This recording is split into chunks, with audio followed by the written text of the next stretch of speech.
ಬೃಹಸ್ಪತ್ಯಾಚಾರ್ಯ ಹೇಳಿದ ಜನರು ಸುಖ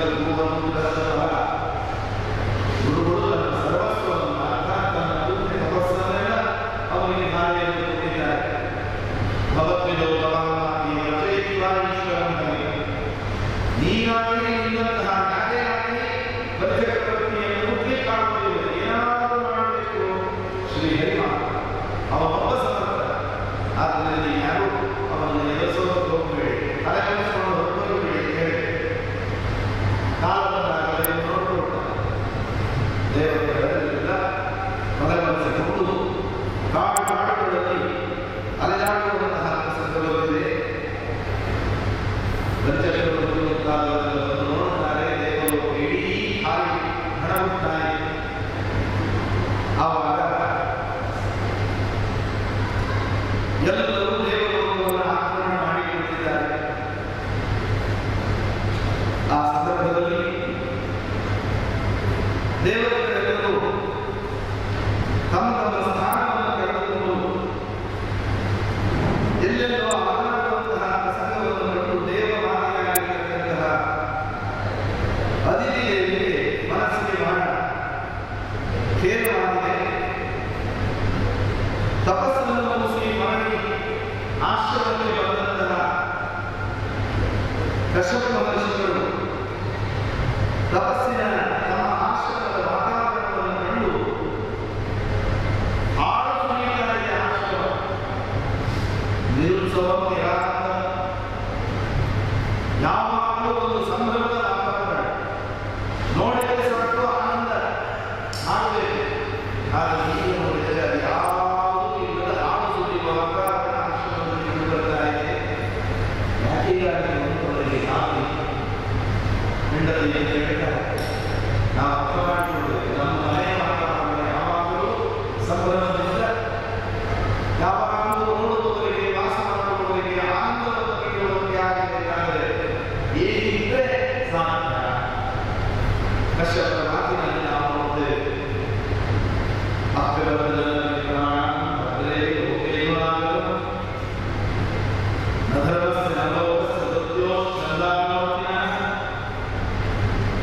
ಮಂಗಳ ಸ್ವರೂಪರಾದ ಅತಿಥಿ ಲೋಕದಲ್ಲಿ ಬ್ರಾಹ್ಮಣರಿಗೆ ಏನಾದರೂ ತೊಂದರೆಯಾಗಿದೆಯಾ?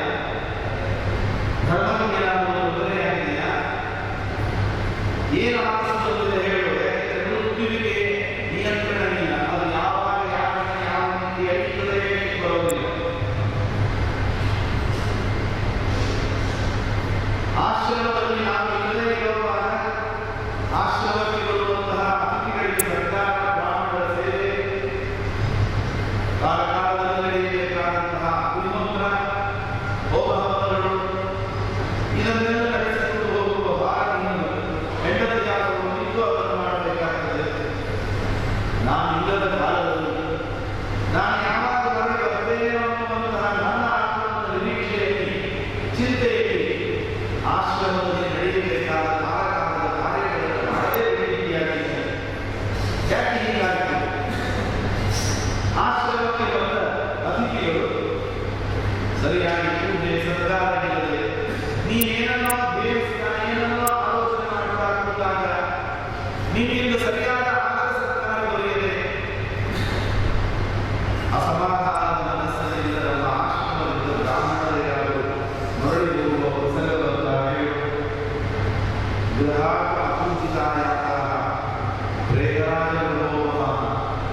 ಮನೆಗೆ ಬಂದ ಬ್ರಾಹ್ಮಣರಿಗೆ ಸಾವಿರಾಗಿ ಆದರ ಸತ್ಕಾರ ಇಲ್ಲದೆ ಹಾಗೆ ಹೋಗಿಬಿಟ್ಟು ಅಂದರೆ ಆ ಮನೆಯಾಗಿ ಉಳಿಯೋದಿಲ್ಲ, ಸ್ಮಶಾನ ಆಗ್ತದೆ. ಆದ್ದರಿಂದ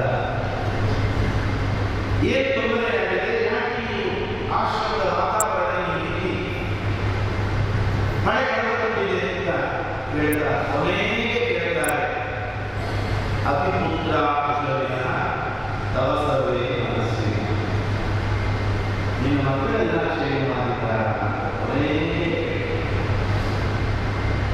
ನಾವು ಮೊದಲು ಮನೆಗೆ ಒಳಗೆ ಹೇಳೋದು ಮಕ್ಕಳು ಚೆನ್ನಾಗಿದ್ದಾರೆ. ದೇವರು, ಧರ್ಮ, ಕರ್ತವ್ಯ, ಕರ್ಮ, ಹೋಮ, ಅತಿಥಿ ಸತ್ಕಾರ ಆಕೆಯ ವಿಚಾರವೇ ಬಂದಿದೆ. ಹಾಗೆ ನಮಗೆ ಎಚ್ಚರ ಕೊಡುತ್ತದೆ. ಮನೆಯಾಗಿ ಉಳಿಯಬೇಕು ಅಂದರೆ ಮನೆಯನ್ನು ನಂತರವಾಗಿ ಸಂಭ್ರಮದ ವಾತಾವರಣದಲ್ಲಿ ಇರಬೇಕು. ಮನೆಯಲ್ಲಿ ಎಲ್ಲವೂ ಕೊಡಬೇಕು, ಹೇಗೆ ಆಗಬೇಕು ಅಂದರೆ ಏನು ಬೇಕು ಅನ್ನೋದನ್ನು ಕಷ್ಟಪಡೋದಕ್ಕೆ ನಾವು ಅರ್ಥ ಮಾಡಬೇಕು. ಅದಕ್ಕೆ ಹೇಳಿದ್ರು, ನಿಮ್ಮಂತಹ ಮಹಾತ್ಮರ ಹೇಳಿದ್ರು ಯಾವ ಧರ್ಮಗಳಿಗೆ ಲೋಪವಾಗಿಲ್ಲ. ಒಂದೇ ಮನಸ್ಸಲ್ಲಿ ಹೊರ ಬಂದರೆ ನಮ್ಮ ಮಕ್ಕಳು ಸ್ಥಾನವನ್ನು ಕಳೆದು ಭ್ರಷ್ಟರಾಗಿ ಎಲ್ಲೋ ಅಡ್ಡಲಿತಾ ಇದ್ದಾರೆ. ಅವರು ತಮ್ಮ ಸ್ಥಾನವನ್ನು ಬಳಿಪಡೆಯುವಂತೆ ಆಗಬೇಕು ಎಂದು ಕೇಳಿದ ಕೃಷ್ಣವಂತಾರೆ. ದೇವರ ನಾಯಕರ ಚಿತ್ರ ಕಸೆಗೆ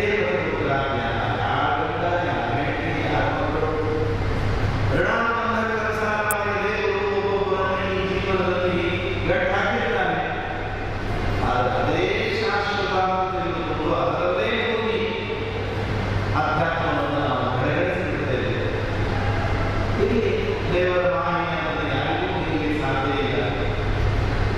ಒಂದು ಅರ್ಥ ಮಾಡಿಕೊಳ್ಳುವ ಜೀವನದಲ್ಲಿ ಏನು ಸಮಸ್ಯೆಗಳು ಬಂದರೂ ಆ ಸಮಸ್ಯೆಗೆ ಉತ್ತರ ಅದು ದೇವರು ಪರಮಾತ್ಮ. ಆದ್ದರಿಂದ ನಿನ್ನ ಮನಸ್ಸಿನಲ್ಲಿ ಇರುವುದನ್ನು ವಿಹಾರ ಮಾಡಿಕೊಳ್ಳುವುದಕ್ಕೆ ವಿಶೇಷವಾಗಿ ಯಾವ ವಿಧಾನದಿಂದ ಆರಾಧನೆ ಮಾಡಬೇಕು ಹತ್ತಿರದಲ್ಲೇ ಪಾಲ್ಗೊಳ್ಳ ಬರ್ತಾರೆ. ಈ ಮಾಸದಲ್ಲಿ ಪ್ರತಿಬದ್ಧತೆಯಿಂದ ಆರಂಭ ಮಾಡಿ ಪ್ರಯೋಗಿಸಿದವರಿಗೆ ಪ್ರಯೋಗ ಮಾಡಿ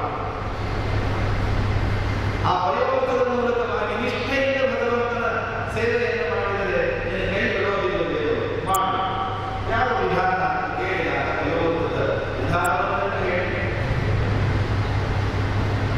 ನೆಲದ ಮೇಲೆ ಬರಬೇಕು. ಪ್ರತಿನಿತ್ಯ ದೇವರಿಗೆ ಅಭಿಷೇಕ ಮಾಡಿದ ಅಥವಾ ನೈವೇದ್ಯ ಮಾಡಿದ ಒಂದು ಹಾಲು ಅದನ್ನು ಮಾರುತ್ತ ಹೇಳುವಾಗ ಹೇಗೆ ಹೇಳ್ತದೆ ಅಂದರೆ ಬಂಗಾರವನ್ನು ತೂಗಿ ಎಷ್ಟು ತೊಲೆ, ಆ ತೊಲೆಯ ಲೆಕ್ಕದಲ್ಲಿ ಇಷ್ಟು ತೊಲೆ ಹಾಲಿರಬೇಕು. ನೀವು ಒಂದು ಕೊಡ ಇಟ್ಟುಕೊಳ್ಳೋದಲ್ಲ, ನೀರಡಿಕೆ ಆದಾಗ ನೀರು ಕುಡಿಯುವಾಗ ಹಾಲು ಕುಡಿಯೋದು ಬೈಬಲ್ ಅದೊಂದು ಲೆಕ್ಕ ಇಷ್ಟು ಅಷ್ಟನ್ನು ಮಾತ್ರ ಪಾನ ಮಾಡಿಕೊಂಡು ಪ್ರಾತಃ ಕಾಲದಲ್ಲಿ ಭಗವಂತನ ಪೂಜೆ ಜಪ, ಉಳಿದ ಸಮಯದಲ್ಲಿ ಭಗವಂತನ ಮಹಿಮೆಯನ್ನು ವರ್ಣನೆ ಮಾಡತಕ್ಕಂತಹ ಪುರಾಣಗಳ ಶ್ರವಣ, ಸಂಗೀತ, ನೃತ್ಯ ಇವುಗಳನ್ನೆಲ್ಲ ಮಾಡುತ್ತಾ ಬ್ರಾಹ್ಮಣ ದಂಪತಿಗಳಿಗೆ ನಿತ್ಯದಲ್ಲೂ ಭೋಜನವನ್ನು ಮಾಡಿಸುತ್ತಾರೆ. ಕೊನೆಯ ದಿನ 12 ಬ್ರಾಹ್ಮಣ ದಂಪತಿಗಳಿಗೆ ಭೋಜನವನ್ನು ಮಾಡಿಸಿ ಅದನ್ನು ದೇವರಿಗೆ ಉದ್ಯಾಪನೆ ಸಮರ್ಪಣೆಯನ್ನು ಮಾಡಬೇಕು. ಅಯೋಗ್ಯರಿಗೆ ಸಂಭಾಷಣೆ ಮಾತನಾಡುವುದು ಇತ್ಯಾದಿಗಳಿಗೆ ಯಾವುದೂ ಇಲ್ಲ. ಸಿಕ್ಕಿ ಹೇಳಬಾರದು, ಕಣ್ಣೀರು ಹಾಕಬಾರದು, ಶಾಂತವಾದ ಮನಸ್ಸಿನಿಂದ ಜೀವನವನ್ನು ಶ್ರದ್ಧೆಯಿಂದ ಆಚರಣೆ. ಪಾಪ ಕಷ್ಟಗಳು ಮಾಡಿದ ಉಪದೇಶವನ್ನು ಸಾರವಾಗಿ ಶ್ರದ್ಧೆಯಿಂದ ಮಾಡಿದ ಶ್ರದ್ಧೆ ನಿಯಮ ಅಂದರೆ ನೋಡಿ, ಎರಡಕ್ಕೂ ನಾವು ಉದಾಹರಣೆ ದಿತಿದೇವಿ ಕೂಸವ ವ್ರತವನ್ನು ಮಾಡಿ ಸಂತಾನವನ್ನು ಪಡೆದು ಇಂದ್ರ ವಜ್ರಾಯುಧ ಪ್ರಯೋಗ ಮಾಡಿಕೊಳ್ಳಬೇಕು ಎಂದು ಪ್ರಯತ್ನ ಮಾಡಿದರು. ಯಾಕೆ ಸ್ವಾಮಿಗಳು ಹೇಳಿ ವೈಷ್ಣವ ಧರ್ಮವನ್ನು ನಿಷ್ಠೆಯಿಂದ ಮಾಡಿದ ಪಾಲನೆ ಮಾಡಿದ್ದಕ್ಕೆ ದೇವರು ಉತ್ತರವೇ. ಇಲ್ಲಿ ಅತಿಥಿದೇವಿ ಮಾಡಿದಂತಹ ಪ್ರಯೋಗಕ್ಕೆ 13ನೇ ದಿವಸ ಉದ್ಯಾಪನ ನಡೆಯುವಾಗ ದೇವತಾ ಕರುಣಾಗಿ ಸಾಕ್ಷಾತ್ ಭಗವಂತನೇ ಅತಿಥಿ ಕಶ್ಯಪರ ಆಶ್ರಮದಲ್ಲಿ ಬರುವುದಿಲ್ಲ. ನಾವು ಮಾಡುವ ಏಕಾದಶಿ ವ್ರತಗಳನ್ನು ನೋಡಿದರೆ ದೇವರು ಓಡಿ ಹೋಗ್ತಾನೇನೋ, ಆದರೆ ಪರಮಾತ್ಮ ಆ ಅತಿಥಿ ದೇವಿ ಮಾಡಿದಂತಹ ವ್ರತವನ್ನು ಸಂತೃಪ್ತನಾಗಿ ಅಲ್ಲಿ ಆಗಮಿಸಿದ್ದಾರೆ.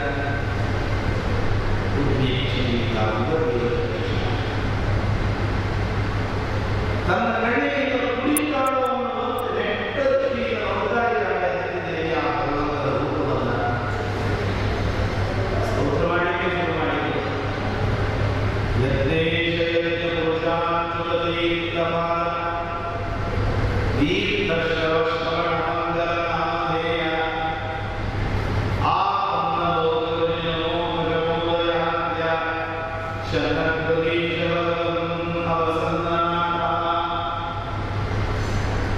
ಎಲ್ಲ ಯಜ್ಞಗಳು ಉಪದ್ರವ ಮಾಡಿ ಬರೀ ಪ್ರಯೋಜನವೊಂದೇ ಅಲ್ಲ, ಈ ಎಲ್ಲ ಯಜ್ಞ ಯಾಗ ಮುಂತಾದ ಎಲ್ಲ ಸತ್ಕರ್ಮಗಳಿಗೆ ನಿಯಾಮಕ ನೀನು, ಒಳಗೆ ಮಾಡಿಸುವ ನೀನು, ಯಜ್ಞಗಳ ಫಲವನ್ನು ಕೊಡುವವರು ನೀನು. ಎಂದಿಗೂ ನಿನ್ನ ಸ್ಥಾನದಲ್ಲಿ ಬದಲಾಗದ ಅರ್ಥ. ನಿನ್ನ ಒಂದೊಂದು ರೂಪ, ಒಂದೊಂದು ನಾಮಗಳು ಕೂಡ ಅವರ ಮಂಗಲಕರವಾಗಿರತಕ್ಕಂಥ ಇಂತಹ ಮೇಲೆ ನಾನು ಶರಣಾಗತರಾಗಿ ಬಂದಿದ್ದೇನೆ. ಯಾರು ಶರಣಾಗತರಾಗಿ ಬಂದಿದ್ದಾರೆ ಅವರ ಎಲ್ಲ ಪಾಪದ ಆಪತ್ತನ್ನು ಪರಿಹಾರ ಮಾಡುವುದಕ್ಕೆ ಅವತರಿಸುವವರು ನೀನು. ವಿಶ್ವಾಯ ವಿಶ್ವಭವನಸ್ಥಿತಿ ಸಂಯಮಾಯ ಸ್ವಯಂ ಗೃಹೀತ ಭೂಶಕ್ತಿ ಗುಣಾನುಭೂನೆ ಸ್ವಸ್ಥಾಯ ಚಕ್ಷು ಭಗವಂತಿನ ಪೂರ್ಣ ನಮಸ್ತೆ ಹರಯೇ ನಮಸ್ತೆ ಅಂತ ಇಡೀ ಜಗತ್ತಿನ ಸೃಷ್ಟಿಯಾದ ಎಲ್ಲ ಕಾರ್ಯಗಳನ್ನು ಮಾಡ್ತಾ ಯಾವ ಧರ್ಮದ ಬಂಧನದಿಂದಲೋ ಇನ್ನು ಯಾರ ಆದೇಶದಿಂದಲೋ ನೀನು ಭೂಮಿಯಲ್ಲಿ ಅವತಾರ ಮಾಡುವುದಲ್ಲ. ಸ್ವಯಂ ಗೃಹೀತ ಗುರುಶಕ್ತಿ ಗುಣ ಕೇವಲ ಇಚ್ಛಾಶಕ್ತಿಯಿಂದ ನಿತ್ಯ ಸಕಲ ಮಾತ್ರದಲ್ಲಿ ಭೂಮಿಯಲ್ಲಿ ಅನೇಕ ರೂಪಗಳಿಂದ ಅವತರಿಸಿದೆ. ನಿಮ್ಮ ಶಕ್ತಿಯನ್ನು ನೀವು ಪೂರ್ಣತೆಯನ್ನು ತೋರಿಸಿಕೊಡತಕ್ಕಂಥದ್ದು ಅಂತಹ ಶಾಶ್ವತವಾದ ಎಂದಿಗೂ ನಿನ್ನ ಜ್ಞಾನಕ್ಕೆ ಏರಿಕೆಗಳಾಗಲಿ ನಾಶವಾಗಲಿ ವಿರೋಧಾತ್ಮಕವಾಗಿ ಲೋಕವಾಗಲಿ ಯಾವುದೂ ಇಲ್ಲ. ಪೂರ್ಣ ಬೋಧ ಸರ್ವಜ್ಞವಾಗಿ. ಹಾಗಾಗಿ ಲೋಕದಲ್ಲಿರುವ ಸಜ್ಜನರ ಎಲ್ಲ ಅಜ್ಞಾನದ ಕರ್ತವ್ಯ ರೋಗ ನನಗೆ ಶರಣಾಗತರಾಗಿ ಬಂದಿದ್ದೇನೆ. ಆಯು ವರ ಬಹು ಅಭಿಕ್ರಮ ಅತುಲ್ಯ ಲಕ್ಷ್ಮೀ ದೇವರು ರಸಾನ ಸಕಲಯೋ ನಮಸ್ತಿರಲ್ಲ ಜ್ಞಾನಂಚಿಕೆಯವರನ್ನು ಪ್ರಬಂಧಿಸುತ್ತ ತತ್ವಜ್ಞ ಈ ಉಪಸರ್ಜನ ಅಭಿಲಾಷ ಪ್ರಪಂಚದಲ್ಲಿರುವಂತಹ ಭಕ್ತರು ಲೌಕಿಕ ಫಲವನ್ನು ಬಯಸದೆ ಅಲೌಕಿಕವಾದ ಫಲವನ್ನೇ ಬಯಸದೆ ಆಯುಷ್ಯ ಶ್ರೇಷ್ಠ ಶಾರೀರ ಅಸದೃಶವಾದ ಸಂಪತ್ತು ಅದರಂತೆ ಭೂಮಿಯಲ್ಲಿ ಬೆಳೆಯುವಂತಹ ಒಳ್ಳೊಳ್ಳೆ ಗಿಡಗಳು ಎಲ್ಲ ತರಹದ ಧರ್ಮಾರ್ಥ ಕಾಮಮೋಕ್ಷ ಎನ್ನುವ ಪುರುಷಾರ್ಥಗಳು ಅವುಗಳಿಗೆ ಉಪಯುಕ್ತವಾದ ಜ್ಞಾನ ಮೊದಲಾದ ಸಾಧನಗಳು ಇವೆಲ್ಲವೂ ದೊರೆಯುವುದರಿಂದ ನಾವು ಮಾಡಿದ ಸೇವೆ ಸೂತ್ರ ಯಜ್ಞ ಹೋಮ ದಾನ ಅಲ್ಲ. ಇದೆಲ್ಲದಕ್ಕೂ ನೀನು ಮಾಡಿದ ಅನುಗ್ರಹದವರೆಗೆ ಅಲ್ಲದೆ ಸಕಲ ಇಷ್ಟಗಳನ್ನು ಕೊಡುವಂತಹ ಹೇಗೆ ನಮಗೆ ಬರಲ್ಲ ಮಾಡುವುದು ದೊಡ್ಡ ವಿಷಯ ಖಂಡಿತ ಅಲ್ಲ. ಆದ್ದರಿಂದ ನನಗೆ ಶ್ರದ್ಧಾರ್ಥರಾಗಿದ್ದೇನೆ. ಪ್ರಾರ್ಥನೆ ಮಾಡಿದಾಗ ಪರಮಾತ್ಮ ಹೇಳ್ತಾರೆ ನಿನ್ನ ಸಂಕಲ್ಪ ಏನು, ನಿನ್ನ ಅಪೇಕ್ಷೆ ಏನು ನಮಗೆ ಗೊತ್ತಿದೆ. ಹಾಗೆ ಬಲಪ್ರಯೋಗ ಮಾಡಿ ಯುದ್ಧ ಮಾಡಿ ದೈತ್ಯರನ್ನು ಗೆದ್ದು ನಿನ್ನ ಮಕ್ಕಳಿಗೆ ರಾಜ್ಯವನ್ನು ನಾನು ಮರಳಿ ಕೊಡೋದಿಲ್ಲ. ಯಾಕೆಂದರೆ ಇದು ತಮೋಗುಣದ ಆದ್ದರಿಂದ ನಾನು ಸ್ವಲ್ಪ ಬೆಳೆಯಲಿಕ್ಕೆ ಬಿಡಬೇಕು. ನಾನೇ ಮಾಡಿದ ಸಂಕಲ್ಪಕ್ಕೆ ವಿರುದ್ಧವಾಗಿ ನಾನು ನಡೆಯುವಂತೆ ಇಲ್ಲ. ಆದ್ದರಿಂದ ಹಾಗೆ ನೀನು ಮಾಡಿದಂತಹ ವ್ಯರ್ಥವೂ ಆಗುವಂತೆ ಉಪಾಯದಿಂದ ಕಾರ್ಯ ಸಾಧನೆ ಮಾಡುತ್ತೇನೆ. ಅದಕ್ಕಾಗಿ ನಿಮ್ಮಿಬ್ಬರಲ್ಲೂ ನಾನು ಮಗನೇ ಪ್ರೋಗ್ರಾಮವನ್ನು ಮಾಡುತ್ತೇನೆ. ಆದರೆ ಈ ರಹಸ್ಯವನ್ನು ನೀವು ಯಾರಿಗೂ ಹೇಳಬೇಡ ಅಂತ ಅದಿತಿ ದೇವಿಗೆ ಪರಮಾತ್ಮ ಆದೇಶ ಮಾಡಿದರು. ಸ್ವಾರಸ್ಯವಾಗಿ ಅವನು ಹೇಳಿಲ್ಲ ಯಾರು. ಆದರೆ ಕಶ್ಯಪರು ತನ್ನ ದೇಹದಲ್ಲಿ ಅದಿತಿಯ ಗರ್ಭವನ್ನು ಭಗವಂತ ಸೇರಿದ್ದಾರೆ ಎನ್ನುವುದನ್ನು ತನ್ನ ತಪಸ್ಸಾಮರ್ಥ್ಯದಿಂದ ಅರ್ಥ ಮಾಡಿಕೊಂಡಿದ್ದಾರೆ. ಫಾಲ್ಗುಣ ಮಾಸದ ತ್ರಯೋದಶಿ ತಿಥಿಯನ್ನು ಮಾತು ಕೊಟ್ಟ ಪರಮಾತ್ಮ ಭಾದ್ರಪದ ಮಾಸದ ಶುದ್ಧ ದ್ವಾದಶಿ ಮಧ್ಯಾಹ್ನದ ಕಾಲದಲ್ಲಿ ಈ ಅದಿತಿ ಕಶ್ಯಪರ ಆಶ್ರಮದಲ್ಲಿ ಅವತಾರವನ್ನು ಮಾಡಿ ಅವತಾರದ ಕಾಲದಲ್ಲಿಯೇ ಉಪನಯನಕ್ಕೆ ಸಮೀಪಿಸಿದ 5 ವರ್ಷದ ಬಾಲಕರನ್ನು ಕೂಡಲೇ ಅವತರಿಸಿದ್ದಾರೆ. ರಾಮನಂತೆ ಕೃಷ್ಣನಂತೆ ಪುಟ್ಟ ಶಿಶುವಾಗಿ ಮಾಡಿದ ಅವತಾರ ಅಂದರೆ ವೇದವ್ಯಾಸರ ಮೇಲೆ ಅವತಾರ ಮಾಡುವಾಗ ಅದರಂತೆ ವಾಮನನು ಕೂಡ ಅಥವಾ ವಾಮನಂತೆ ವೇದವ್ಯಾಸರ ಮೊದಲಾದ ವಾಮನ. ಆದ್ದರಿಂದ ಉಪನಯನಕ್ಕೆ ಸಮೀಪಿಸಿದರು 5 ವರ್ಷದ ಪುಟ್ಟ ಬಾಲಕ. ಆಗಿದ್ದಾಗಲೇ ಉಪನಯನ ಮಾಡ್ತಾ ಇದ್ದಾರೆ.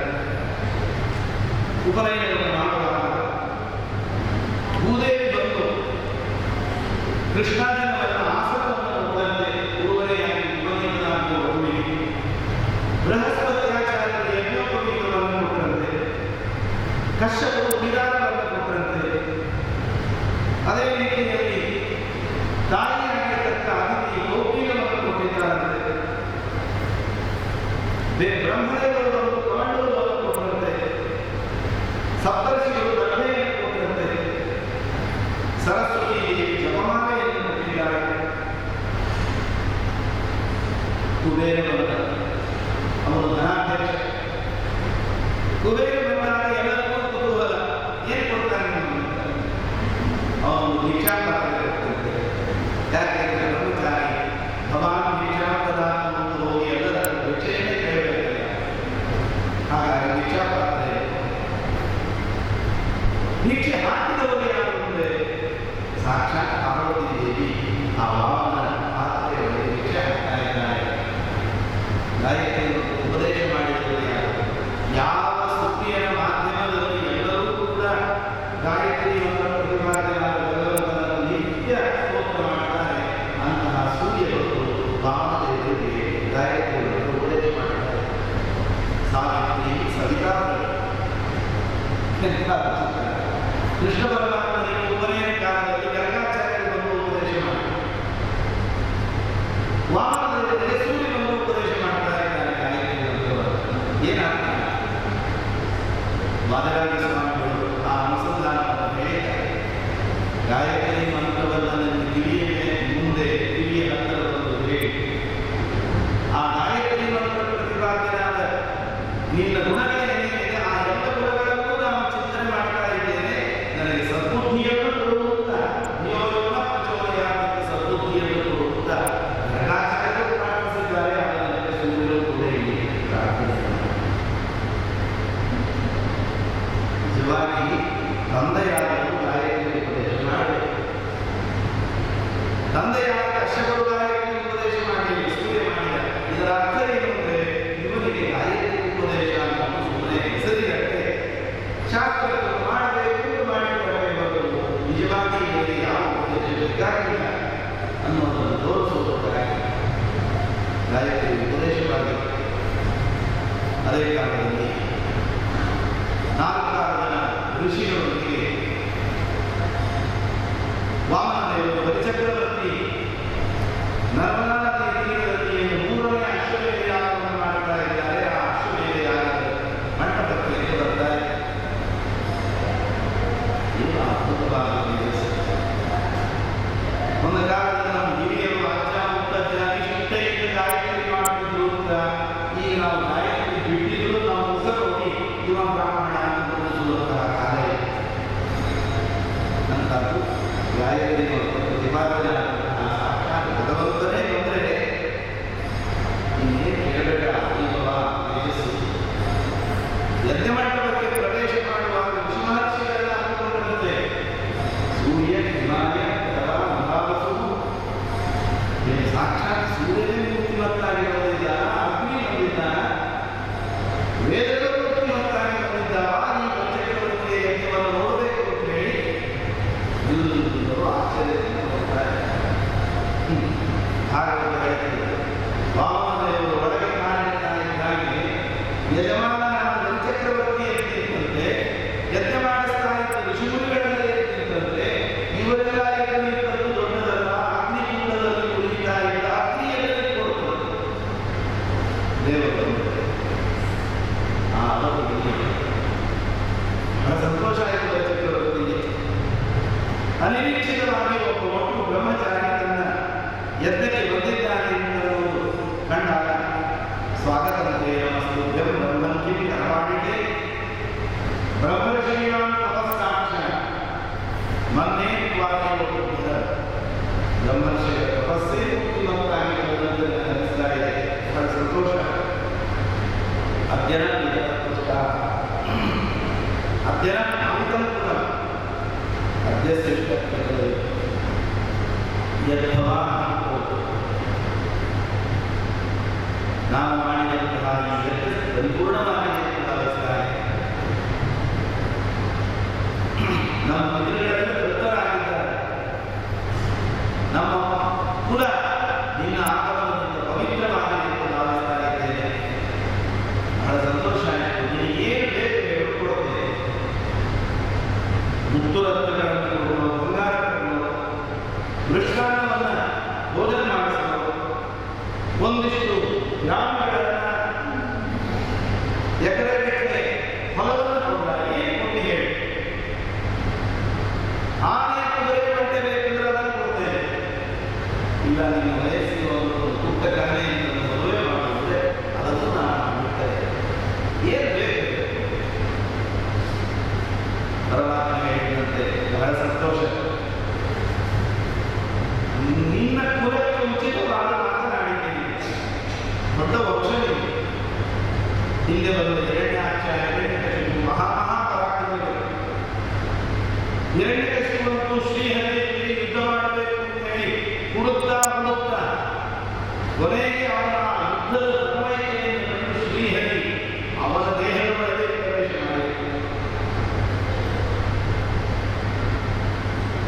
ಅವನ ಮಗನಾಗಿದ್ದ ಪ್ರಹ್ಲಾದ ಆಕಾಶದಲ್ಲಿ ನಕ್ಷತ್ರಗಳ ಮಧ್ಯೆ ಚಂದ್ರವಿರಾಜಮಾನನಾದಂತೆ ನಿಮ್ಮ ದೈತ್ಯ ಕುಲದಲ್ಲಿ ಭಾರೀ ತೇಜೋವಂತನಾದ ಪ್ರಭಾವಿತನಾಗಿರುವಂತ ಅವನ ಮಗ ವಿರೋಚನ ನಿನ್ನ ತಂದೆ ಎಂಥ ಕಾರಣಶೂರ ಅಂದರೆ ದೇವತೆಗಳು ಬ್ರಾಹ್ಮಣರ ವೇಷವನ್ನು ತಾಳಿಕೊಂಡು ಅವನ ಬಳಿಗಳು ಹೇಳಿಕೆ ಕೊಡ್ತೇವೆ. ನಿನ್ನ ಆಯುಷ್ಯವನ್ನು ಕೊಡುವುದು ಬೇಡಿದಾಗ ಆಯುಷ್ಯವನ್ನೇ ತ್ಯಾಗ ಮಾಡಿದ ಅಂಥ ಕುಲದಲ್ಲಿ ಹುಟ್ಟಿ ಬಂದವರು ಏನು ಬೇಕು ಅದನ್ನು ಕೊಡ್ತೇನೆ ಅಂತ ಹೇಳ್ತೀಯಲ್ಲ, ಕುಲಕ್ಕೆ ಒಬ್ಬ ಮಾತಾಡಿದ್ದೀಯಪ್ಪ ಅಂತ ಅವನನ್ನು ಪ್ರಶಂಸೆ ಮಾಡುವುದರ ಜೊತೆಗೆ ಅವನು ಹಿಂದಿನವರೆಲ್ಲ ಪ್ರಶಂಸೆ ಮಾಡಿದ. ಯಾಕೆಂದ್ರೆ ನಾನು ಕೊಡ್ತೇನೆ ಕೂಡ ಅವನ ನಾನು ಕೊಡ್ತೇನೆ ಪ್ರಶಂಸಿಸಿ ಅವನಿಗೆ ಇಷ್ಟು ಕೊಡುವ ನೀನು ಇನ್ನೊಟ್ಟು ಕೊಡಬೇಕು ಅನ್ನೋ ಭಾವನೆ ಕೊಡಬೇಕು. ಆ ರೀತಿಯಲ್ಲಿ ಅವನನ್ನು ಪ್ರಶಂಸೆ ಮಾಡಿ ಏನು ಬೇಡ. 3 ಹೆಜ್ಜೆ ಇಟ್ಟು ದಾರಿ ಚಕ್ರವರ್ತಿನಲ್ಲಿ ಶುರು ಮಾಡಿದೆ. ಏನು ಚಕ್ರವರ್ತಿ ಒಂದು ಇಡೀ ತೌರು ಕೇಳಿ ಹಾಗೆ ನನ್ನ ಹತ್ರ ಒಂದು 3 ಹೆಜ್ಜೆ ಇಟ್ಟು ದಾರಿ ಹೇಳ್ತಾ ಇದೆಯಲ್ಲ ಭೂಮಿಯನ್ನು. ಬಾಲು ಭಾಷೆ ನೀನು ಹುಡುಕಾಗಿ ಬುದ್ಧಿನೂ ಹುಡುಗ ಬುದ್ಧಿ. ಇನ್ನೊಮ್ಮೆ ಅವಕಾಶ ಕೊಡ್ತೇನೆ, ಸರಿಯಾಗಿ ವಿಚಾರ ಮಾಡಿ ನಿಮಗೆ ಏನು ಬೇಕೋ ಅದನ್ನು ಕೇಳಿ. ಅಟ್ಲೀಸ್ಟ್ 60-40 ಆದರೂ ಹೇಳ. ಹಾಗೆ ಚಕ್ರವರ್ತಿ ಹೇಳಿದಾಗ ರಾಮದಲ್ಲಿ ತತ್ವವನ್ನು ಹೇಳ್ತಾರೆ. ನೋಡು, ಮೊದಲನೇ ಮಾತು ಬ್ರಾಹ್ಮಣ ಯಾಚನೆ ಮಾಡುವ ಅಯಾಚಕ ವೃತ್ತಿ ಎದಚ್ಚಾಲ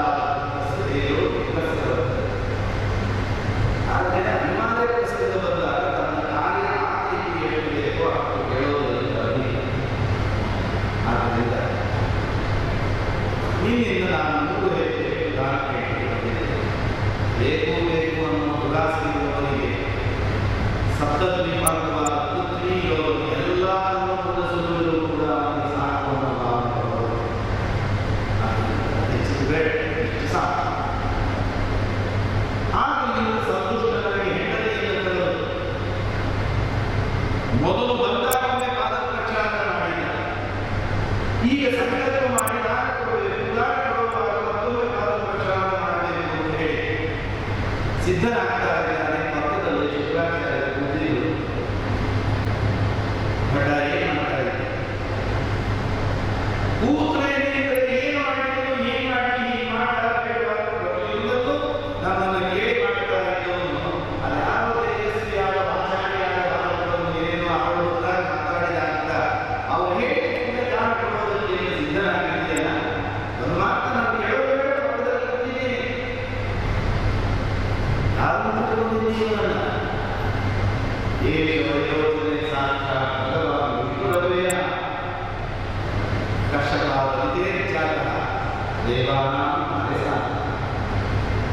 ದೇವತೆಗಳ ಕಾರ್ಯ ಸಾಧನೆ ಮಾಡುವುದಕ್ಕಾಗಿ ಸಾಕ್ಷಾತ್ ವಿಷ್ಣು ಅಲ್ಲಿ ಕಷ್ಟಪಟ್ಟಲ್ಲಿ ಅವತಾರ ಮಾಡಿಕೊಂಡಿದ್ದಾನೆ. ಪುಟ್ಟ ಬಾಲಕನಾಗಿ ಮಾವನನ್ನ 3 ಹೆಜ್ಜೆ ದಾನ ಕೊಡುವವನನ್ನ ಎಂಥ ಮಾಡಿ ಹಾಕಿದ್ದಾರೆ ಗೊತ್ತಾಗಲಿಕ್ಕೆ. ಒಂದು ಪಾದದಿಂದ ನೇರಗಳನ್ನೆಲ್ಲ ಆಡಿದ ಮತ್ತು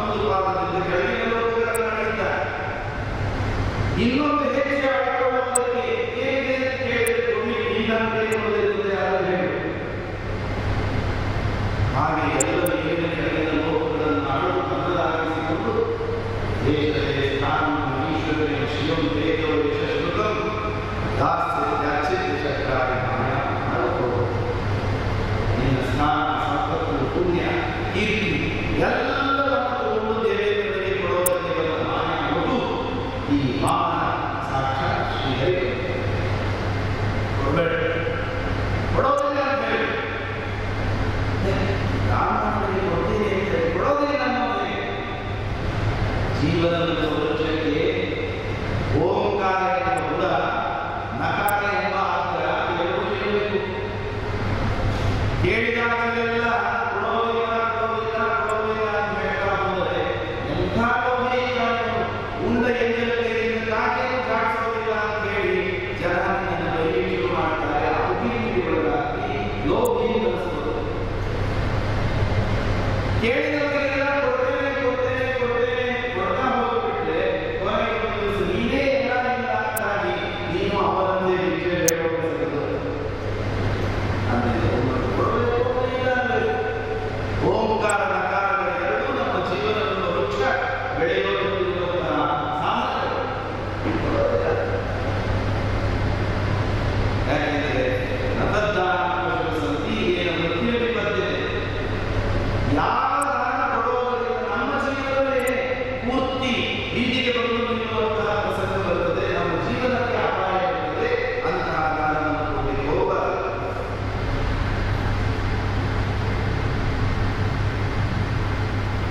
ಧರ್ಮಾನಿ ಯಶಸ್ಸೆ ಅರ್ಥಾಯ ಕಾಮಾಯ ಸ್ವಜನ ಪಂಚದ ಭುಜನಿಂದ ಧ್ಯಾನ. ನಾವು ಗಳಿಸಿದ ಸಂಪತ್ತನ್ನು ಒಂದು ಭಾಗ ಧರ್ಮಕ್ಕಾಗಿ, ಒಂದು ಭಾಗ ಕೀರ್ತಿಗಾಗಿ, ಇನ್ನೊಂದು ಭಾಗ ಬಡ್ಡಿಯಾಗಿ ಬಿಡುಗಡೆಗೊಳ್ಳುವುದಕ್ಕಾಗಿ, ಇನ್ನೊಂದು ಭಾಗ ತನ್ನ ವೈಯಕ್ತಿಕತೆಗಾಗಿ, ಮತ್ತೊಂದು ಭಾಗದಿಂದ ತನ್ನ ಒಂದು ಬಡವರಿಗಾಗಿ ವಿನಿಯೋಗ ಮಾಡಬೇಕು. ಹೀಗೆ ಸಂಪಾದಿಸಿದ ಸಂಪತ್ತನ್ನು 5 ಭಾಗ ಮಾಡಿ ವಿನಿಯೋಗ ಮಾಡಿದರೆ ಅವು 5 ಭಾಗಕ್ಕೆ ದೇಶದಲ್ಲಿ ಕೆಲಸ.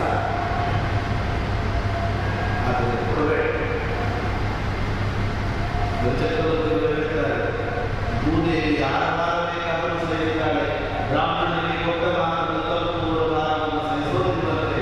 ಆದ್ದರಿಂದ ನಾನು ನನ್ನ ಪರಿವಾರ ಎಲ್ಲರೂ ಬೀದಿ ಭಾರ ಕೊಟ್ಟಿಲ್ಲ, ನಾನು ಕೊಡಬೇಡ. ಯಾಕೆಂದರೆ ನನ್ನ ಪೂರ್ವಜರನ್ನು ಸಂಹಾರ ಮಾಡಿದಂತೆ ನಮ್ಮ ಶತ್ರುವಾದ ವಿಷ್ಣು ನೇರವಾಗಿ ಬಂದು ನನ್ನ ಜೊತೆಗೆ ಯುದ್ಧ ಮಾಡಿ ತಗೊಳ್ಬಹುದು.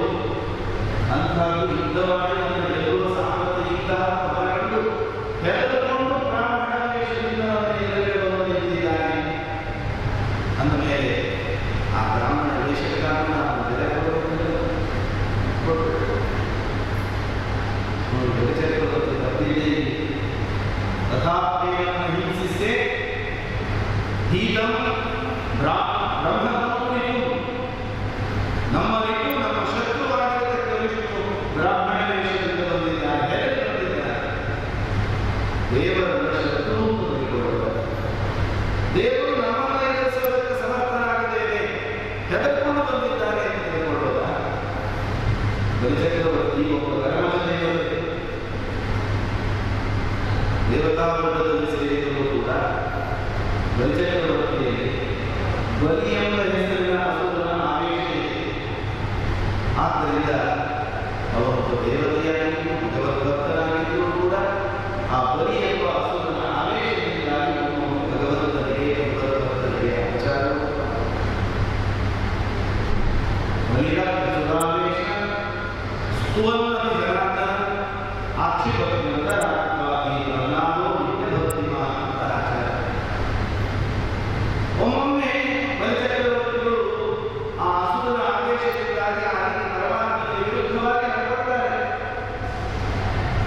ಶ್ವೇತದ್ವೀಪದಲ್ಲಿ ಅಮೃತ ಸ್ಥಾನದಲ್ಲಿ ಭಗವಂತ ಹೊರಡಿಸಿರುವಾಗ ಎಲ್ಲ ದೇವರ ದರ್ಶನಕ್ಕೆ ಹೋದರು. ದೇವರ ಕಿರೀಟನೇ ಕೆತ್ಕೊಂಡು ಬಂದುಬಿಟ್ಟ. ಬಹುಶಃ ಇದೇ ಸ್ಥಿತಿಯಾಗಿದೆ ದೇವಾಲಯ ಹೋಗಿ ಕಲಿಯೋದು. ಅದು ಇಡೀ ಕಥೆ ಕೇಳಿಲ್ಲ, ಅದೇ ಬರುತ್ತಾರೆ. ಯಾಕೆ ಅಸುರಾವೇಶ ದೇವರ ದರ್ಶನಕ್ಕೆ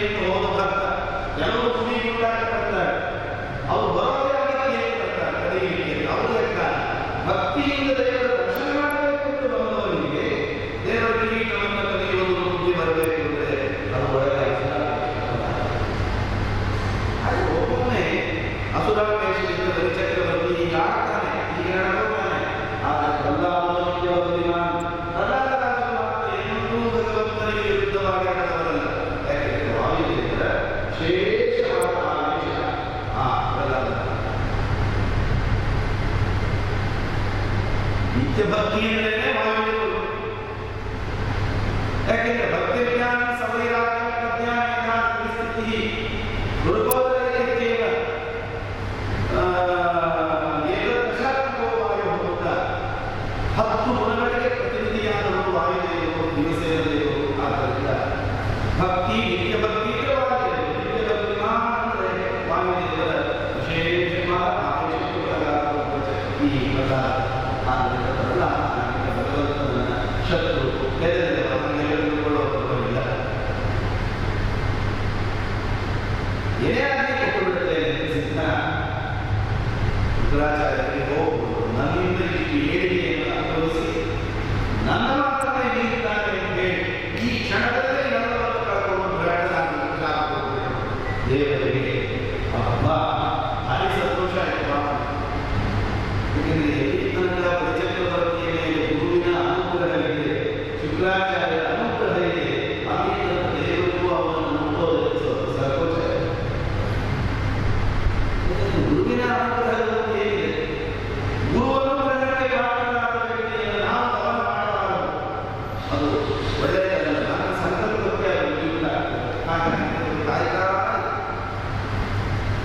ಶುಕ್ರಾಚಾರ್ಯರು ಬೃಹಸ್ಪತ್ಯಾಚಾರ್ಯರು ಇಂದ್ರನಿಗೆ ಮೊದಲೇ ಹೇಳಿದರು, ಸ್ವಲ್ಪ ದಿವಸ ನಡೀತಾನೆ ಬಿಟ್ಟುಬಿಟ್ರೆ ಯಾವ ಗುರುಗಳಿಂದ ಇವತ್ತು ಈ ಉನ್ನತ ಸ್ಥಾನಕ್ಕೆ ಬಂದಿದ್ದಾರೆ.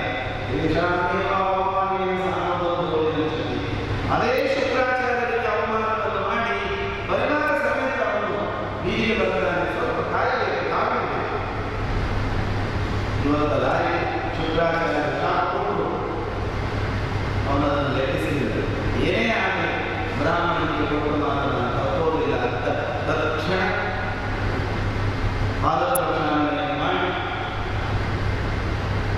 ತಪ್ಪಾದ ಶೌಚವು ಕಲಿಕರ್ಮಶಾಪ. ಏನು ಬ್ರಾಹ್ಮಣನ ಪಾದೋದಕಲ್ಲ, ಪಾದಕಿಗೆ ಮಾಡಿದ ಇಲ್ಲ ಪಾದೋದಕಲ್ಲ, ಶಾಸಕರಾಟ ಮಾಡಿದ ಅಭಿಷೇಕ ಅಲ್ಲ, ಸಚ್ಚಿದಾನಂದ ರೂಪಿಯಾದ ಪರಮಾತ್ಮನ ಮಹಾಮೂರ್ತಿಗೆ ಮಾಡಿದಂತಹ ಪಾದಪೂಜೆ ಪಾದಪ್ರಕ್ಷಾಲನೆಯಿಂದ ಅದನ್ನು ಪ್ರೋಕ್ಷಣೆ ಮಾಡಬೇಕು. ಎಲ್ಲದರಲ್ಲೂ ಸಂಕಲ್ಪಪೂರ್ವಕವಾಗಿ ದಾನ ಮಾಡಿ ಇನ್ಯಾವುದು ಉಳಿದವರು ಯಾವುದೋ ಒಂದು ಅಲ್ಯೂಮಿನಿಯಂ ಪಾತ್ರೆಯನ್ನು ನಮ್ಮ ಯಜಮಾನ ಬುದ್ಧಿ ಇಲ್ಲ. ಒಳ್ಳೆಯ ರತ್ನಖಚಿತವಾದ ಬಂಗಾರದ ಪಾತ್ರೆಯನ್ನು ನೀಡಿದಾಗ ಮಹಾನ ಪೂಜೆಗೆ ದಾನದ ಸಂಕಲ್ಪ ಪಾದಪ್ರಕ್ಷಾಲನದ ನೀರು ಅವಳು ಅದೇ ಶ್ರದ್ಧೆ, ಅದೇ ನಿಷ್ಠತೆ, ಅದೇ ಇಲ್ಲ. ವೇದವ್ಯಾಸದೇವರು ಅವರ ಹೆಸರು ಮಾತಾಡುತ್ತದೆ ಹೇಳಿದ್ದಾರೆ. ವಿದ್ಯಾವಳಿಯಿಂದ ಪರಿಚಯಕ್ಕೆ ಹೇಳದೇ ಹೆಸರು ಪಾದಪ್ರಕ್ಷಾಲನೆ ಮಾಡಿ ದಾನವನ್ನು ಕೊಟ್ಟ ಮಾವನ ವಿವೇಕವಾಗಿ ಮೇಲಿನ ಕೆಳಗಿನ ಎಲ್ಲ ವಸ್ತುಗಳನ್ನು ನೋಡ್ತಾ ಇರುವಂತೆ ಇಡೀ ಪ್ರಪಂಚ ಅವನ ಶರೀರದಲ್ಲಿ ಕಾಣುವಂತೆ ಆಗಿದೆ. ಹರಿವಂಶ ಬಹಳ ಸುಂದರವಾಗಿ ಹೇಳಿದೆ. ವಾಮನ ಪಾದ ಮೇಲೆ ಹೋಗ್ತಿದ್ದಾಗೆ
ಯಾಕೆಂದ್ರೆ ಅದು ಇದ್ದದ್ದರಿಂದ ನನ್ನನ್ನು ನನ್ನ ಭಕ್ತರನ್ನು ಅವಮಾನ ಮಾಡಿದ್ದಾರೆ. ಅದು ಇದ್ದದಕ್ಕೆ ನನ್ನ ಭಕ್ತರ ಇಂದ್ರನನ್ನ ಅವಮಾನ ಮಾಡಿದ, ಅವನ ಸ್ಥಾನವನ್ನು ಬಳಸಲು ವಿಚಾರ ಮಾಡಿದ.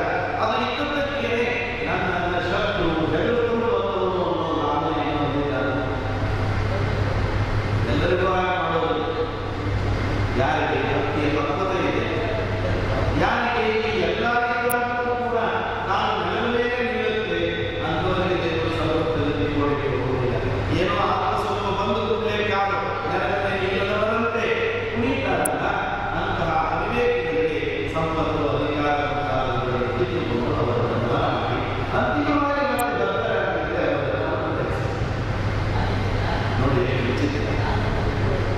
ಬ್ರಹ್ಮದೇವರಿಗೆ ಪರಮಾತ್ಮ ಹೇಳಿದರೆ ಪಾತಾಳದಲ್ಲಿ ಸುತರ ಲೋಕದಲ್ಲಿ ಇವನು ಮನೆಗೆ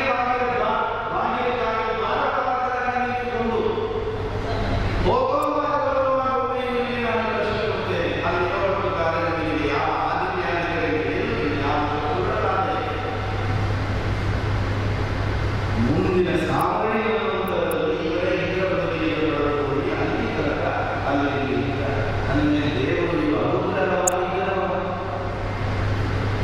ರಾಮನನ್ನು ದಿಗ್ವಿಜಯ ಮಾಡ್ತಾ ಪಾತಾಳಕ್ಕೆ ಬಂದರೆ ರಾಮನನ್ನು ಸುದ್ದಿಯೇ ವಿಚಾರವಾಗಿಲ್ಲ.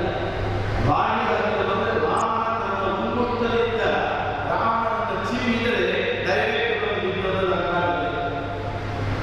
ಇವನಿಗೆ ಗೊತ್ತೇ ಇಲ್ಲ ಮಧ್ಯಕ್ಕೆ ರಾಮನನ್ನು ಅಷ್ಟು ಶತ್ರುಗಳ ಮಾತೆಯೂ ಪರಿಣಾಮದಂತೆ ಪರಮಾತ್ಮ ರಾಮನನ್ನು ಕಡೆ ಮಾಡಿದ್ದಾನೆ. ಈಗ ಈ ಮನೋರಂಗದಲ್ಲಿ ಎಷ್ಟೋ ಕಾಲಗಳಲ್ಲಿ ಬಹಳವಾಗಿ ಮುಂದಿನ ಮನೋರಂಗದಲ್ಲಿ ಕೂಡ ಈ ಪದವಿಯನ್ನು ಪಡೆದುಕೊಳ್ಳಿ ಹೇಳಿ ಪರಮಾತ್ಮ ಹಾಗೆಯೂ ಒಂದು ಅಂಶ ಏನಂದ್ರೆ ಪರಮಾತ್ಮ ಫಲಪ್ರಯೋಗ ಮಾಡಬಹುದು. ಯಾಕೆ ಅವನ ಮಕ್ಕಳಿಗೆ ಆಚರಣೆ ಮಾಡಿದ್ದಾರೆ? ನಾನೇ ಯಾಕೆ ಕೇಳಿದೆ? ಒಂದು ಇದು ತಮೋಗುಣದ ಉದಾಹರಣೆ ಕಾರಣದಿಂದ ಫಲಪ್ರಯೋಗ ಮಾಡುವುದೇ ಇಲ್ಲ. ಏನಂದ್ರು ದಾನ ಕೇಳಿದರೂ ಕೂಡ ಅವನನ್ನು ಇರುವಾಯಿತು, ಸ್ಥಾನಭ್ರಂಶವಾಯಿತು. ಕಾರಣ ಆಚಾರ್ಯರು ಹೇಳ್ತಾರೆ, ಇಂದು ನರಸಿಂಹದೇವರನ್ನು ಪ್ರಹ್ಲಾದನನ್ನು ಪ್ರಾರ್ಥನೆ ಮಾಡಿದರು. ಏನಂತ? ನನ್ನ ಮೊಮ್ಮಗೇ ನಾನು ಉತ್ತಮವಾಗಿ ನಡೆದರೆ ನೀವೇ ನನ್ನ ಪ್ರತ್ಯೇಕ ಹಾಕೊಂಡವನ್ನು ಉದ್ಧಾರ ಮಾಡುವವನಿಗೆ ಫಲಪ್ರಯೋಗ ಮಾಡಬೇಕಂತ ಪ್ರಹ್ಲಾದನು ತನ್ನ ಮೊಮ್ಮಗನ ಚಕ್ರವರ್ತಿಯ ವಿಷಯದಲ್ಲಿ ದೇವರ ಪ್ರಾರ್ಥನೆ ಮಾಡಿದಾಗ ಪರಮಾತ್ಮ ಹೇಳಿದಂತೆ ಚಿಂತೆ ಮಾಡಬೇಡ, ನಿನ್ನ ಕೈಯಲ್ಲಿ ಹುಟ್ಟಿದ್ದಾನೆ ಎಂದು ನಾನೇ ಅವನ ಮೇಲೆ ಫಲಪ್ರಯೋಗ ಮಾಡ್ತೇನೆ. ಪ್ರಸಂಗ ಬಂದರೆ ಅವನು ಕೈ ಪಟ್ಟಿ ನಿಂತುಕೊಂಡು ಬೇಡದೆ ಹೊರತು ಅವನ ಮೇಲೆ ಕೈ ಎತ್ತೋದಿಲ್ಲ, ನಾನು ಯಾವುದೇ ಫಲಪ್ರಯೋಗ ಮಾಡೋದಿಲ್ಲ ಅಂತ ಪ್ರಹ್ಲಾದನಿಗೆ ಪರಮಾತ್ಮ ಮಾತು ಕೊಟ್ಟಿದ್ದ. ಆ ಮಾತನ್ನು ಸತ್ಯಪಡಿಸುವುದಕ್ಕೋಸ್ಕರವಾಗಿ ಪರಮಾತ್ಮ ಬಂದು ಇಲ್ಲಿ ಆ ಚಕ್ರವರ್ತಿಯನ್ನು ಕರೆಯುವಂತೆ ಬೇಡಿ ತಾನು ತಗೊಂಡು ತಾನು ರಾಮಾವತಾರದ ಚರಿತ್ರೆಯ ಮನೆಯಲ್ಲಿ ದೇವತಾ ಕಾರ್ಯಗಳು ನಡೆದಾಗ ಮನುಷ್ಯರಿಗೆ ಸಂಬಂಧಿಸಿದಂತೆ ಚೌರು ಇತ್ಯಾದಿ ಏನೇ ಕಾರ್ಯಗಳು ನಡೆದಾಗ ಮಿತ್ರ ಕಾರ್ಯಗಳು ನಡೆದಾಗ ಅವಶ್ಯವಾಗಿ ಶ್ರವಣ ಪಾರಾಯಣ ಇವುಗಳನ್ನು ಮಾಡಬೇಕು. ದೈವೇ ವಿವೇಚ ಮಾಡಲಿ ತದಾಂತ್ಯಾಯ ಕರ್ಮತೆ. ಆ ವಾಮನಾವತಾರ ಚರಿತ್ರೆಯನ್ನು ಶ್ರವಣ ಮಾಡುವುದರಿಂದ ಪಾರಾಯಣ ಮಾಡುವುದರಿಂದ ನಾವು ಮಾಡಿದ ಸತ್ಕರ್ಮ ತುಂಬ ಹೆಚ್ಚು ಫಲದಾಯಕವಾಗುತ್ತದೆ ಅಂತ ಫಲಶ್ರುತಿಯನ್ನು ಶುಕಾಚಾರ್ಯರು ವರ್ಣನೆ ಮಾಡಿ ಮುಂದೆ ಮತ್ಸ್ಯರೂಪದಿಂದ ಭಗವಂತ ಅವತಾರ ಮಾಡಿ ಸತ್ಯವಂತರಾಗದನ್ನು ಉದ್ಧಾರ ಮಾಡಿದ ಕಥೆಯನ್ನು ಗಮನಿಸಿ ಮತ್ಸ್ಯರಿಂದ ತತ್ವೋಪದೇಶವನ್ನು ಪಡೆದಂತಹ ಸತ್ಯವಂತ ರಾಜ ಇದು 6ನೇ ಬರೆದ ಕೊನೆಯಲ್ಲಿ ಮತ್ಸ್ಯಾವತಾರವಾಗಿದೆ. ಅದೇ ಸತ್ಯವಂತ ರಾಜ 7ನೇ ಮನ್ವಂತರದ ಆರಂಭದಲ್ಲಿ ವಿವಸ್ವಾನ ಸೂರ್ಯನಿಗೆ ಮಗನಾಗಿ ವೈವಸ್ವತವನ್ನು ಮಾಡಿ ಶ್ರಾದ್ದವೇನಾಗಿರುತ್ತದೆ. ಅವರೇ ಈ 7ನೇ ವೈವಸ್ವತವನ್ನು ಅಂತರಕ್ಕೆ ಆಗಿರುತ್ತದೆ. ಯೋಸೋ ಸತ್ಯವಂತೋ ನಾಮ ರಾಜರ್ಷಿ ದ್ರವಿಡೇಶ್ವರ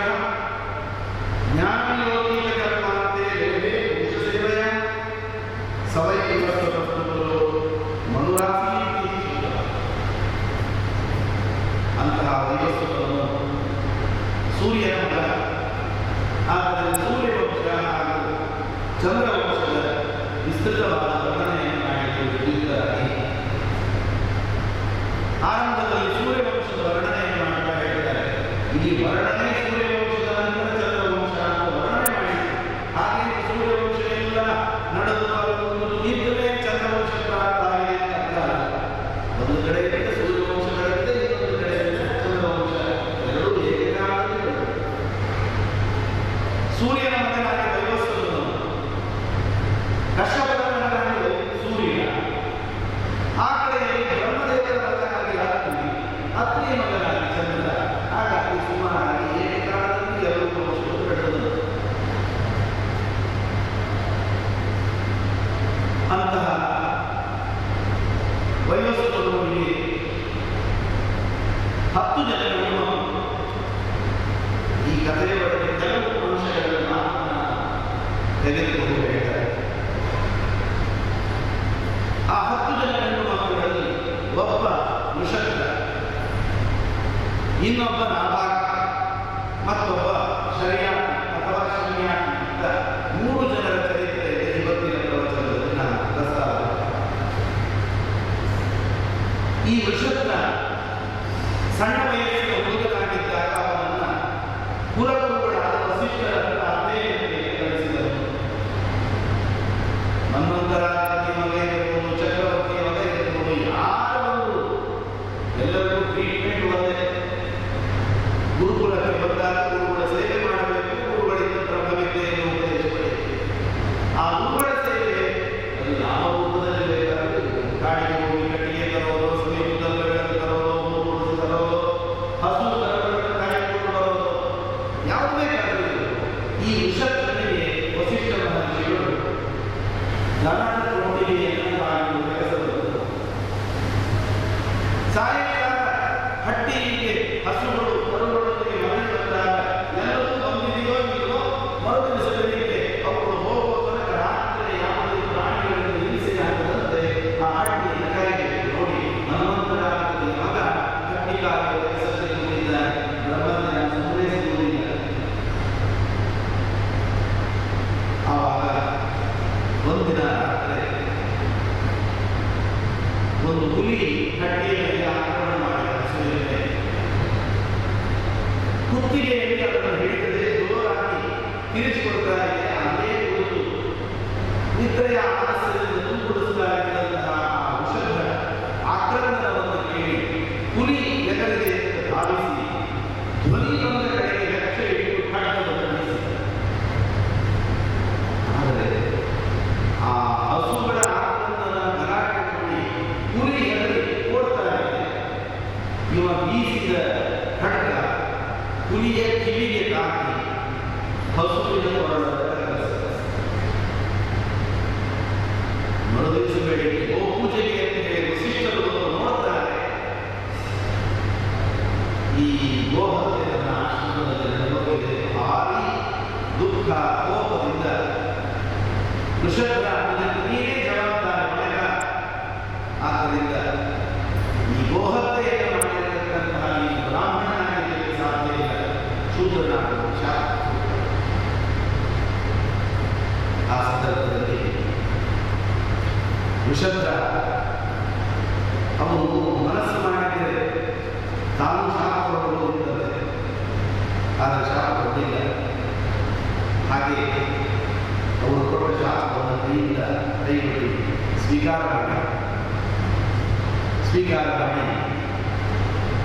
ಅವನು ಕಾಡಿಗೆ ವಾಸ ಮಾಡ್ತಾ ಜಾತಕ ಎನ್ನುವಂತಹ ಬ್ರಾಹ್ಮಣನ ಸಹವಾಸದಲ್ಲಿ ಹೆಸರೇ ಹೇಳುವಂತೆ ಜಾತಕ ಅನೇಕ ಮಂತ್ರಗಳನ್ನು ಜಪ ಮಾಡುವಂತಹ ಪ್ರವೃತ್ತಿ ಇದ್ದವು.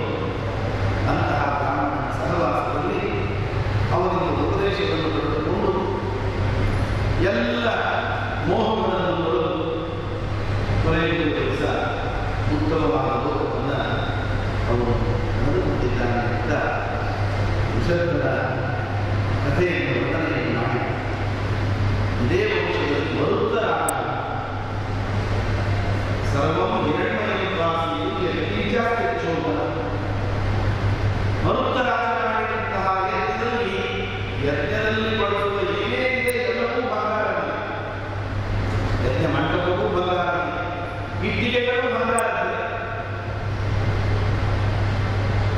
ಸೋಮರಸವನ್ನು ಪಾನ ಮಾಡಬೇಕು ಅಂತ ದೇವೇಂದ್ರ ಪ್ರತ್ಯಕ್ಷವಾಗಿ ಒಂದು ಕಾಯ್ತಾ ಇದ್ದ. ಅದೇ ಸಂದರ್ಭದಲ್ಲಿ ಮರುತ್ತು ದೇವತೆಗಳೆಲ್ಲರೂ ಕೂಡ ಬಂದಿದ್ದಾರೆ. ವಿಶ್ವದೇವತೆಗಳು ಸಮಾಸರಾಗಿ ಬಂದಿದ್ದಾರೆ. ಮಧ್ಯಾಹ್ನದ ಭೋಜನಕ್ಕೆ 49 ಜನ ಮರುತ್ತುಗಳು ಪರಮೇಶ್ವರರು ಹಿಡಿದು ನಡೆಸೋದಕ್ಕೆ ನಿಂತಂತೆ. ಮರುಪರಿವೇಟ ಮರುತ್ತಸ್ಯಾಸಂದ್ರೆ ವಿಶ್ವೇ ದೇವಾ ಸಭಾಸದೈಃ ಆವಿಷ್ಕೃತಸ್ಯ ಕಾಮಪ್ರೇ ವಿಶ್ವೇ ದೇವಾ ಸಭಾಸದ. ಅವಿಷ್ಕೃತ ಮಗನಾದ ಕಾಮಪ್ರಿಯ ಮಗನಾಗಿರತಕ್ಕಂತಹ ಮರುತ್ತರಾಗ ಮಾಡಿದರೆ ಇದರಲ್ಲಿ ಇಂಥ ವೈಭವೇ ಏನೋ ಹೇಳ್ತಾರ. ತುಳಸಿ ಏರಿಸಿ ಒಂದು ಹೂವು ಏರಿಸಿ ಪೂಜೆ ಮಾಡಿದರೆ ನಾವು ಭಾರೀ ಪೂಜೆ ಮಾಡಿದ್ದೇವೆ ಅಂತ ಅಂದುಕೊಳ್ತೇವಲ್ಲ. ಮಂತ್ರಪುಷ್ಪದಲ್ಲಿ ಈ ಮಂತ್ರವನ್ನು ಯಾಕೆ ಸೇರಿಸಿದರು ಅಂತಂದ್ರೆ ಕಾರಣ ಇದೆ. ಹಿಂದೆಲ್ಲ ಮಾಡಿಕೊಂಡು ಎಂತೆಂಥ ಪೂಜೆ ಮಾಡಿದ್ದಾರೆ, ಏನೆಲ್ಲ ಯಜ್ಞಯಾಗಗಳನ್ನು ಮಾಡಿದ್ದಾರೆ. ಅದನ್ನು ನೀವು ಮಾಡೋದು ಯಾವುದೆಲ್ಲ ಹೊರಗಿನ ಬಾಹ್ಯ ಪದಾರ್ಥಗಳ ಕಡೆ ವಿಚಾರ ಮಾಡಬೇಡ. ಒಳಗಿನ ಭಕ್ತಿಯನ್ನು ಭಗವಂತನ ಪ್ರಾಮಾಣಿಕವಾದ ಶ್ರದ್ಧೆಯನ್ನು ಬೆಳೆಸಿಕೊಳ್ಳಿ. ಅದರಲ್ಲಿ ಇನ್ನೊಬ್ಬ ಮಗನ ಆಹಾರದ ಕಥೆ ಬಹಳ ಅದ್ಭುತವಾದ. ಈ ಅಣ್ಣತಮ್ಮಂದಿರೆಲ್ಲ ಸೇರಿ ಆಸ್ತಿ ಪಾಲು ಮಾಡಿಕೊಳ್ತಾ ಇದ್ದಾರೆ. ಇವನು ಬಂದ, ನನಗೆ ಕೊಡ್ತೀವಿ ಯಾಕಂದ್ರೆ ಅಪ್ಪನೇ ಅಪ್ಪನ ಒಂದು ಉತ್ತರಭಾಗಕ್ಕೆ ವಾಕ್ಯ ನನಗೆ ಕೊಡ್ತೀವಿ ಪಾಲು ಅಂತ ಕೇಳಿ ಏನು ಮಾಡಿ ಇವತ್ತಿರುತ್ತೆ ನಾಳೆ ಹೋಗೋದು ಕಷ್ಟ ಬಿಟ್ಬಿಡೋದನ್ನ ಹೋಗುದು ಕೆಲಸ ಮಾಡಿ. ಇಲ್ಲೇ ನದಿ ತೀರದಲ್ಲಿ ಅಂಗಿರ ಮನೆಗಳಲ್ಲಿ ಸೇರಿ ಒಂದು ಯಜ್ಞ ಮಾಡ್ತಾ ಇದ್ದಾರೆ. ಸತ್ತ ಒಬ್ಬನೇ ಯಜಮಾನನಿದ್ರೆ ಅದು ಯಜ್ಞ, ಅನೇಕ ಯಜಮಾನರಿದ್ದರೆ ಅವರ ಸತ್ರ ಕ್ರತು ಅಂತ ಕರೀತಾರೆ. ಅಂತಹ ಸತ್ರ ಯಾಗ ನಡೀತಾ ಇದೆ. ಷಟ್ಟಂ ಪ್ರೇತ್ಯ ಕವೇ ಮುಖ್ಯಕ್ಕೆ ಕರ್ಮಣಿ. 6ನೇ ದಿನದಲ್ಲಿ ಯಜ್ಞ ಮಾಡುವಾಗ ಅವರಿಗೆ ಮಂತ್ರಗಳು ಮರ್ತೋಗ್ತದೆ. ಆ ಮಂತ್ರಗಳನ್ನು ನೀನು ಅವರಿಗೆ ನೆನಪಿಸಿಕೊಡು. ಅನುಗ್ರಹ ಬಂದ ನಂತರ ಎಲ್ಲ ಯಜ್ಞವನ್ನು ನೋಡ್ತಾ ಇದ್ದ 6ನೇ ದಿನ ವಿಶ್ವೇ ದೇವತಾವಾದ ಕೆಲವು ಮಂತ್ರಗಳು ಅವರಿಗೆ ಮರ್ತೋಗಿದೆ. ಅದನ್ನು ಅವರಿಗೆ ನೆನಪಿಸಿಕೊಟ್ಟ. ಯಜ್ಞ ಸಾಂಗೋಪವಾಗಿ ಮುಗಿದ ಮೇಲೆ ಋಷಿಗಳು ಅವನನ್ನು ಕರೆದ ಮೇಲೆ ನೋಡಪ್ಪ ಮತ್ತೆ ನೀನು ಹೋಗಿಬಿಡ್ತಿದ್ದು ನಮ್ಮ ಯಜ್ಞ ಮತ್ತದರಿಂದ ನೀ ನೆನಪಿಸಿಕೊಡ್ತೀನಿ. ಸಾಂಗ ಸಂತೋಷ ಆಗಿದೆ. ಈ ಏನೇನು ಉಳಿದಿದೆ ಇದನ್ನೆಲ್ಲ ತಗೊಂಡು ನಮಗೆ ಯಾಕಂದ್ರೆ ನಾವು ಮಾಡಿ ಹೋಗುವಂತೆ ರಕ್ಷಣೆ ಒಂದೆರಡು ಕಿಲೋಮೀಟರ್ ತಾಮ್ರದ ಪಾತ್ರೆ, ಅರ್ಧ ಬಾಕಿ ನಂದಿನಿ ತುಪ್ಪ, ಒಂದಿಷ್ಟು ಶುದ್ಧ ಧಾನ್ಯ ನಾವು ಮಾಡಿ ಹೋಗುತ್ತಿದ್ದ. ಅದನ್ನು ಮೊದಲೇ ತಿಳಿಸಬೇಕಿಲ್ಲ. ಪಾಂಡವರ ಕಡೆಯಿಂದ 3 ವರ್ಷ ಒಬ್ಬೊಬ್ಬ ಪಾಂಡವರಿಂದ ಅಶ್ವಮೇಧಯಾಗ 15 ವರ್ಷ ಕೃಷ್ಣ ಪಂಚಪಾಂಡವರಿಂದ ಅಶ್ವಮೇಧಯಾಗ ಮಾಡಿಸಿದರೆ ಆ ಯಾಗ ಮಾಡಿದವರಿಗೆ ಸಂಬಂಧದ 3 ಸ್ವಲ್ಪ ಸ್ನೇಹಿತರಾದರೆ ಹಿಂದೆ ಬ್ರಹ್ಮದೇವರು ರಾಜಸೂಯಾಗ ಮಾಡಿ ಏನೇನು ಓದಿಲ್ವೋ ಆ ಎಲ್ಲ ಸಂಪತ್ತನ್ನು ಹಿಮಾಲಯದ ಒಂದೇ ರಕ್ಷಣೆ ಮಾಡ್ತಾ ಇದ್ರು. ಆ ಸಂಪತ್ತನ್ನು ರುದ್ರ ಭದ್ರಾಂತರಿಯಾಗಿ ರುದ್ರರಾಮನ ಸ್ತೋತ್ರ ಮಾಡಿ ತೆಗೆದುಕೊಂಡು 15 ವರ್ಷ ಅದರ ಮೇಲೆ ಆಗಿನ ಕಾಲದಲ್ಲಿ ಯಜ್ಞ ಮಾಡಿದರೆ ಏನು ಸಂಪತ್ತು ಉಳಿಯುವುದು ಅನ್ನೋದನ್ನು ನಾವು ಕಲ್ಪನೆ ಮಾಡಿ ಅದರ ಮೇಲೆಲ್ಲ 2-3 ಕಟ್ಟಿಕೊಳ್ತಾ ಇರುವಾಗ ಒಬ್ಬ ಕಪ್ಪು ವರ್ಣದ ಮನುಷ್ಯ ಬಂದು ಇದೆಲ್ಲ ನಾನು ನೀನು ಕೂಡ ಆಗಿಲ್ಲ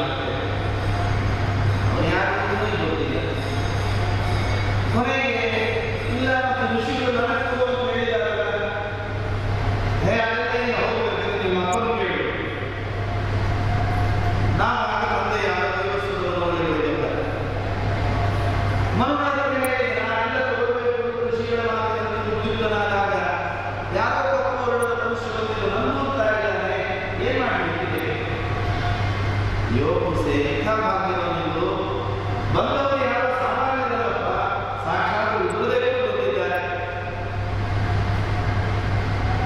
ಯಜ್ಞವಾಸ್ತುತಂ ಸರ್ವಂ ಉಚ್ಚಿಷ್ಟಂ ವಿಷಯಂ ಚಕ್ರುಡಿ ಮಾತೃತ್ರಾಯ ಸದೈವ ಸರ್ವಭಾತಿ. ಯಜ್ಞಮಂಡಪದಲ್ಲಿ ಉಳಿದದ್ದು ಏನಿದೆ ಅದೆಲ್ಲವೂ ಉಚ್ಚೇಶ ಬಾಣವಾಗಿ ವಿಗ್ರಹ ಅಂತ ಯಾಜ್ಞಿಕ ಕ್ರಿಯೆಯಲ್ಲಿ ರುದ್ರದೇವರ ಪಾಲುವಂತ ವ್ಯವಸ್ಥೆ ಮಾಡಿದ್ದಾರೆ. ಆದ್ದರಿಂದ ಬಂದವರು ರುದ್ರದೇವರು ಎಲ್ಲ ಅವರಿಗೆ ಮಕ್ಕಳು ಕೊಡಿ ಮಗನನ್ನು ಕಳಿಸಿ ಇಲ್ಲ ಎಲ್ಲ ನಿಂದೆ ಇರ್ತೇನೆ ನಮ್ಮ ತಂದೆ ಹೇಳಿದ್ದಾರೆ ಅಂತ ಎಲ್ಲ ರುದ್ರದೇವರಿಗೆ ಬಹಳ ಸಂತೋಷ. ಯತ್ತೇ ಯಾವಧರ್ಮ ಪಂಚ ಸತ್ಯಂ ಪ್ರಭಾಷತೆ. ಮಗನಿಗೆ ಸಂಪತ್ತು ಬರ್ತದೆ ಅಂತ ತಂದೆ ಮತ್ತು ಅಧರ್ಮ ವಚನೆ ಮೋಸ ಮಾಡಬಹುದಿತ್ತು. ಆದರೆ ತಂದೆ ಧರ್ಮವನ್ನು ಹೀಗೆ ನಡೆಯಲಿಲ್ಲ. ದಾರಿಯಲ್ಲಿ ಬರುವಾಗ ನಿನ್ನ ಮನಸ್ಸು ಹೊರಟಾಗ ಹೋಗಿ ಸತ್ಯವನ್ನು ನೋಡಿದಾಗ ನೀನು ಸತ್ಯವನ್ನು ನೋಡಿದ್ದೀರಿ. ನಿನ್ನ ತಂದೆಯ ಧರ್ಮಕ್ಕೆ ನಿನ್ನ ಸತ್ಯಕ್ಕೆ ಸಂತೋಷ ಆಗಿದೆ. ಎಲ್ಲರೂ ನೋಡು ಅಷ್ಟೇ ಅಲ್ಲ,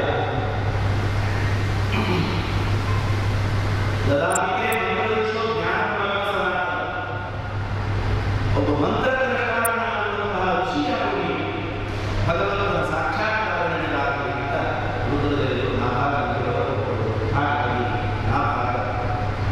ಇವತ್ತೇನು ನಾವು ಪವಮಾನ ಮಂಡಲ ಕಾಣ್ತೇವೆ.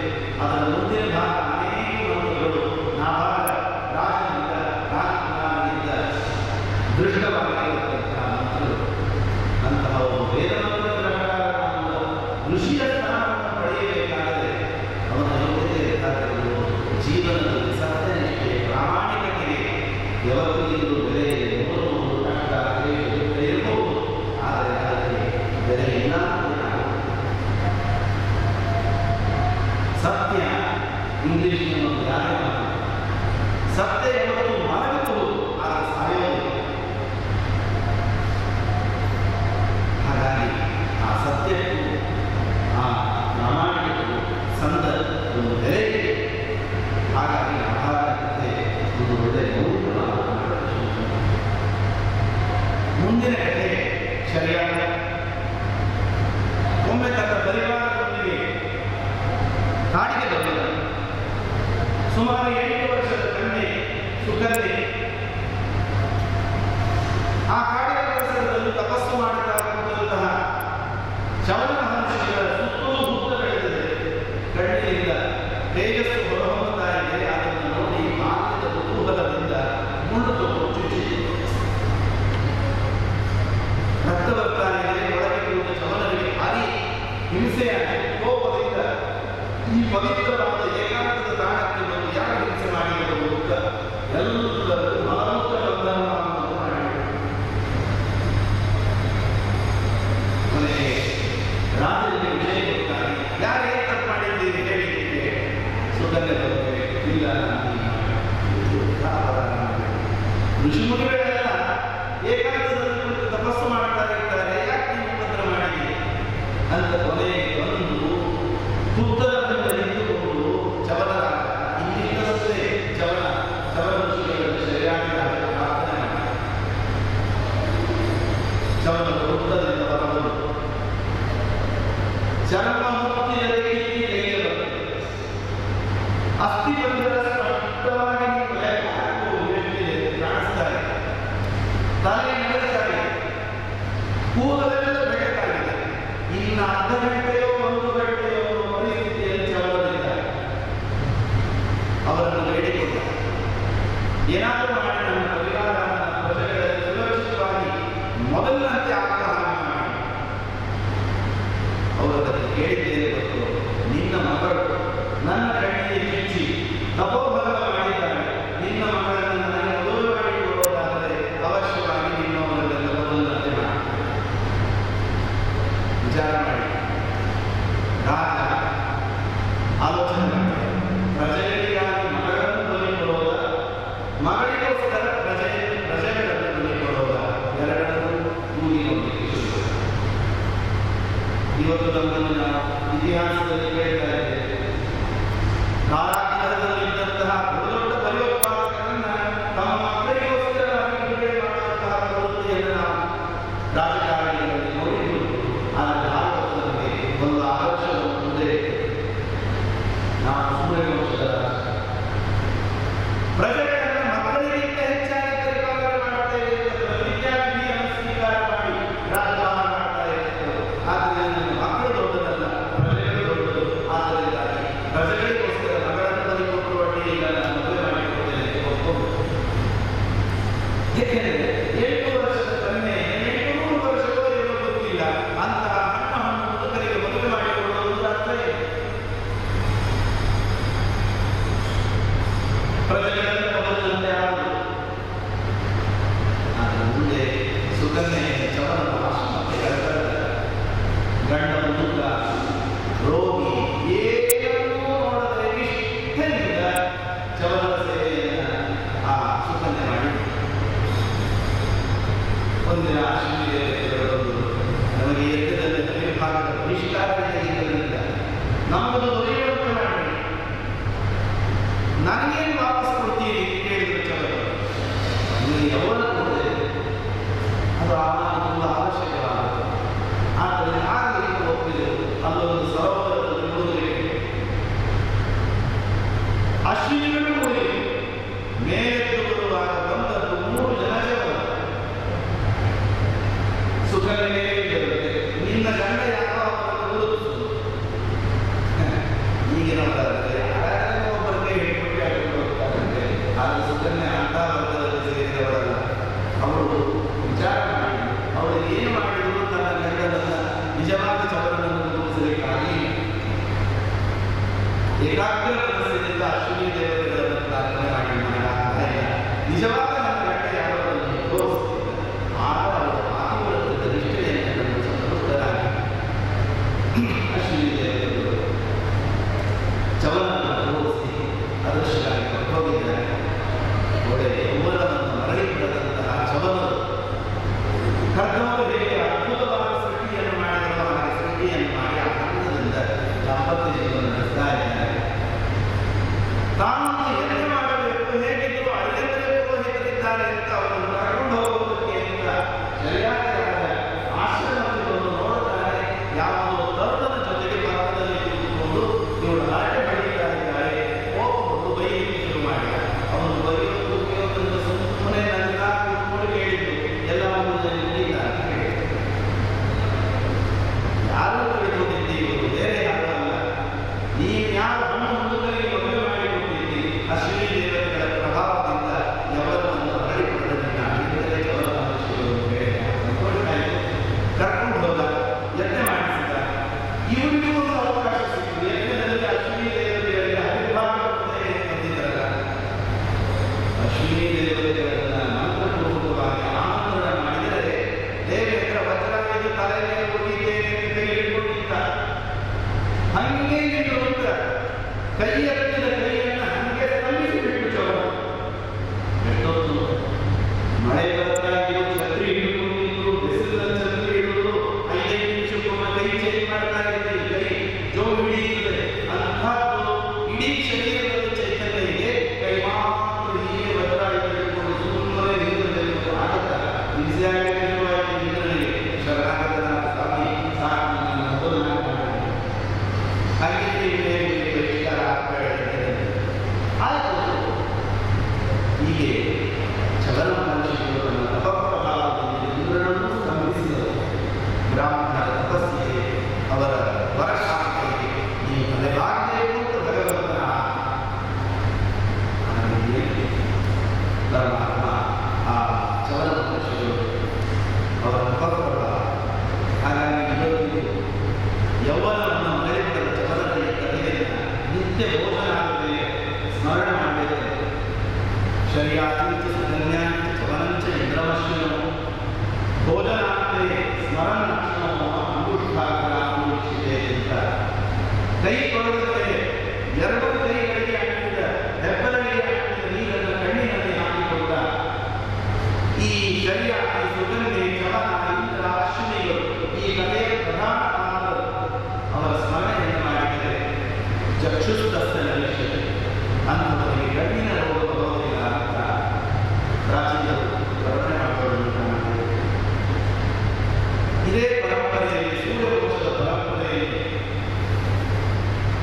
ಬಂದವನು ಅಂಬರೀಷ ಎಂಬ ಆ ಅಂಬರೀಷ ರಾಜ ತಿಥಿತ್ರಯಾತ್ಮಕವಾದ ವ್ರತ ಏಕಾದಶಿ ವ್ರತದ ನಿಷ್ಠೆಯನ್ನು ಹೊಂದಿದ್ದ.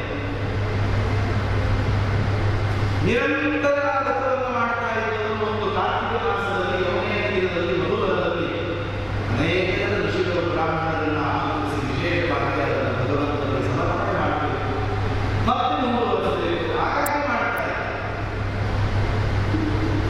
ಏಕಾದಶಿ ಉದ್ಯಾಪನೆ ಅಂತಲ್ಲ, ಕೆಲವೊಂದರಲ್ಲಿ ಉದ್ಯಾಪನೆ ಮಾಡಿದರೆ ಆಮೇಲೆ ಮಾಡೋ ಹಾಗಿಲ್ಲ ಅನ್ನಿರ್ತದೆ.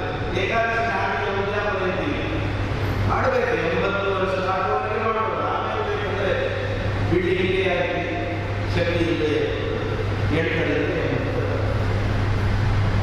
ಏಕಾದಶಿ ವ್ರತದಲ್ಲಿ ಗರ್ಭಿಣಿ ಗರ್ಭಧರ್ಮದ ಗರ್ಭಿಣಿಯಾಗಿದ್ದಾಗ ಮಾಡಿದಂತಹ ಧರ್ಮದ ನಿಷ್ಠೆಯ ನಿಯಮಗಳ ಪಾಲನೆಗೆ ವಜ್ರಾಯುಧದ ಪ್ರಯೋಗ ಮಾಡಿರುವುದು ನಾಶ ಆಗಿಲ್ಲ. ಅಂಬರೀಷನಾದ ಏಕಾದಶಿ ವ್ರತ ತಿಥಿತ್ರಯಾತ್ಮಕವಾಗುವವರೆಗೆ ಎಷ್ಟು ನಿಷ್ಠೆಯನ್ನು ತೋರಿದ ಅದರ ಪುಣ್ಯವೇ ಅನ್ನುವಂತೆ ರುದ್ರಾವತಾರ ಅವತಾರಿಯಾದ ದುರ್ವಾಸರು ಅವನ ಮೇಲೆ ಕೃತ್ಯೆಯನ್ನು ಪ್ರಯೋಗ ಮಾಡಿಕೊಳ್ಳುವ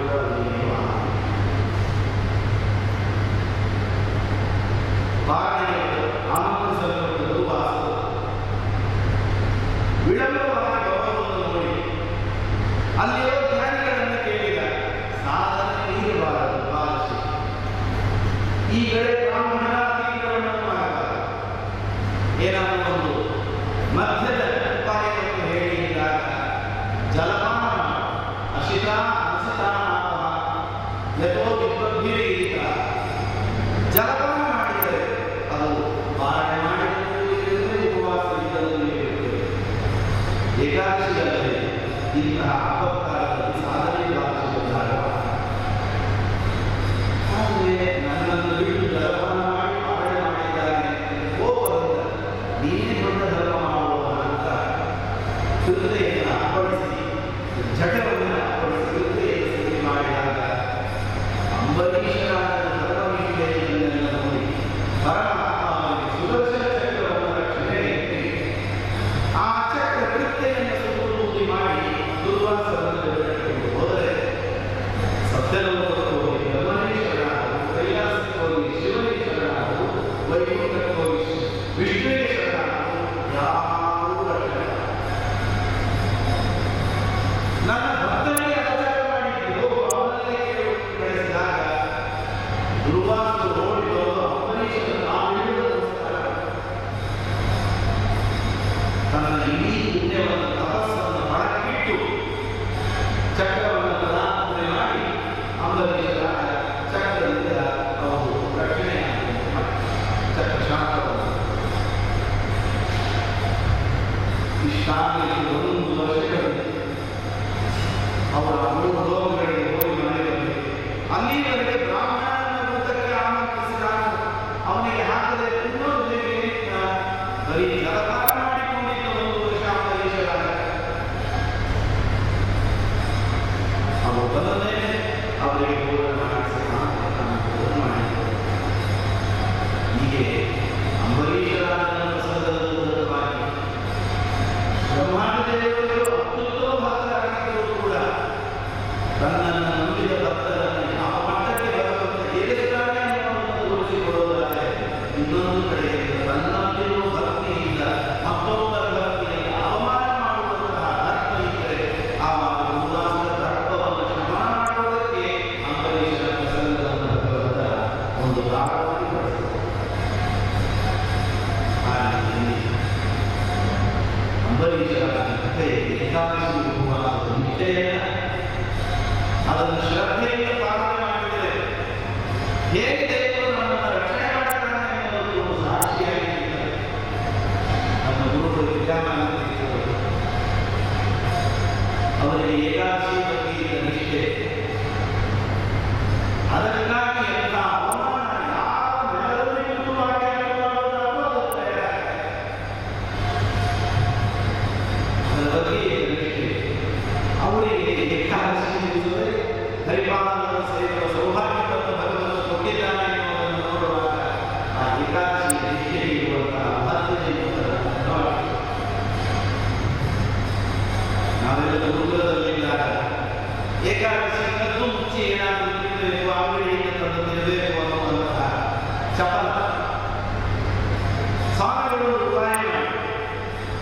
ಯಾರು ಏಕಾದಶಿ ಉಪವಾಸ ಮಾಡ್ತೀವಿ ದಶಮಿ ದಿವಸ ರಾತ್ರಿ ಅಲ್ವ, ದ್ವಾದಶಿ ಬೆಳಿಗ್ಗೆ ಅಲ್ಲಿ 5 ಜನ ಸ್ವಾಮಿಗಳಿದ್ರು, 4 ಜನ ಸ್ವಾಮಿಗಳ ಶಿಷ್ಯರು, ಹಿರಿಯರು, ಗುರುಗಳು ಧ್ಯಾನ ಮಾಡ್ತಾರೆ.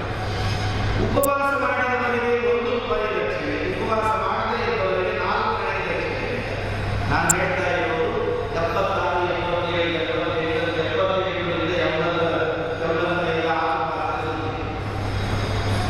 ಆವಾಗ ಹೀಗೆ ಹಲವಾರು ಆಸೆ, ಆಮೇಲೆ ಈ ದಕ್ಷಿಣೆ ಆಸೆ.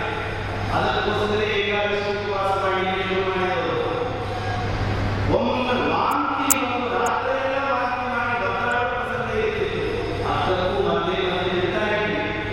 ಆದರೂ ಸ್ವಾಮಿಗಳು ಅದರ ಬಗ್ಗೆ ಹೇಳ್ತಾ ಇದ್ದ ನಿಷ್ಠೆ, ಅವರು ಕೊಡ್ತಾ ಇದ್ದ ದಕ್ಷಿಣೆ, ಅವರ ಭೇಟಿಯನ್ನು ಹೇಳ್ತಾ ಇದ್ದದ್ದು ನೋಡಿ ಕ್ರಮೇಣ ಅದರಲ್ಲಿ ಶ್ರದ್ಧೆ ಬೆಳೆದು ಇವತ್ತು 1 ಕೋಟಿ ರೂಪಾಯಿ ಕೊಡ್ತೀವಿ ನಿಮ್ಮ ಏಕಾದಶಿ ಬೆಳಿಗ್ಗೆ ಸಾಧ್ಯ. ಪ್ರಾಣಿಗಳು ಏಕಾದಶಿ ಬರೋದಿಲ್ಲ. ಆ ನಿಷ್ಠೆಯಿಂದ ಚಿಕ್ಕಂದಿನಿಂದ ನಮ್ಮನ್ನು ಬೆಳೆಸಿದರು. ನಿಜ.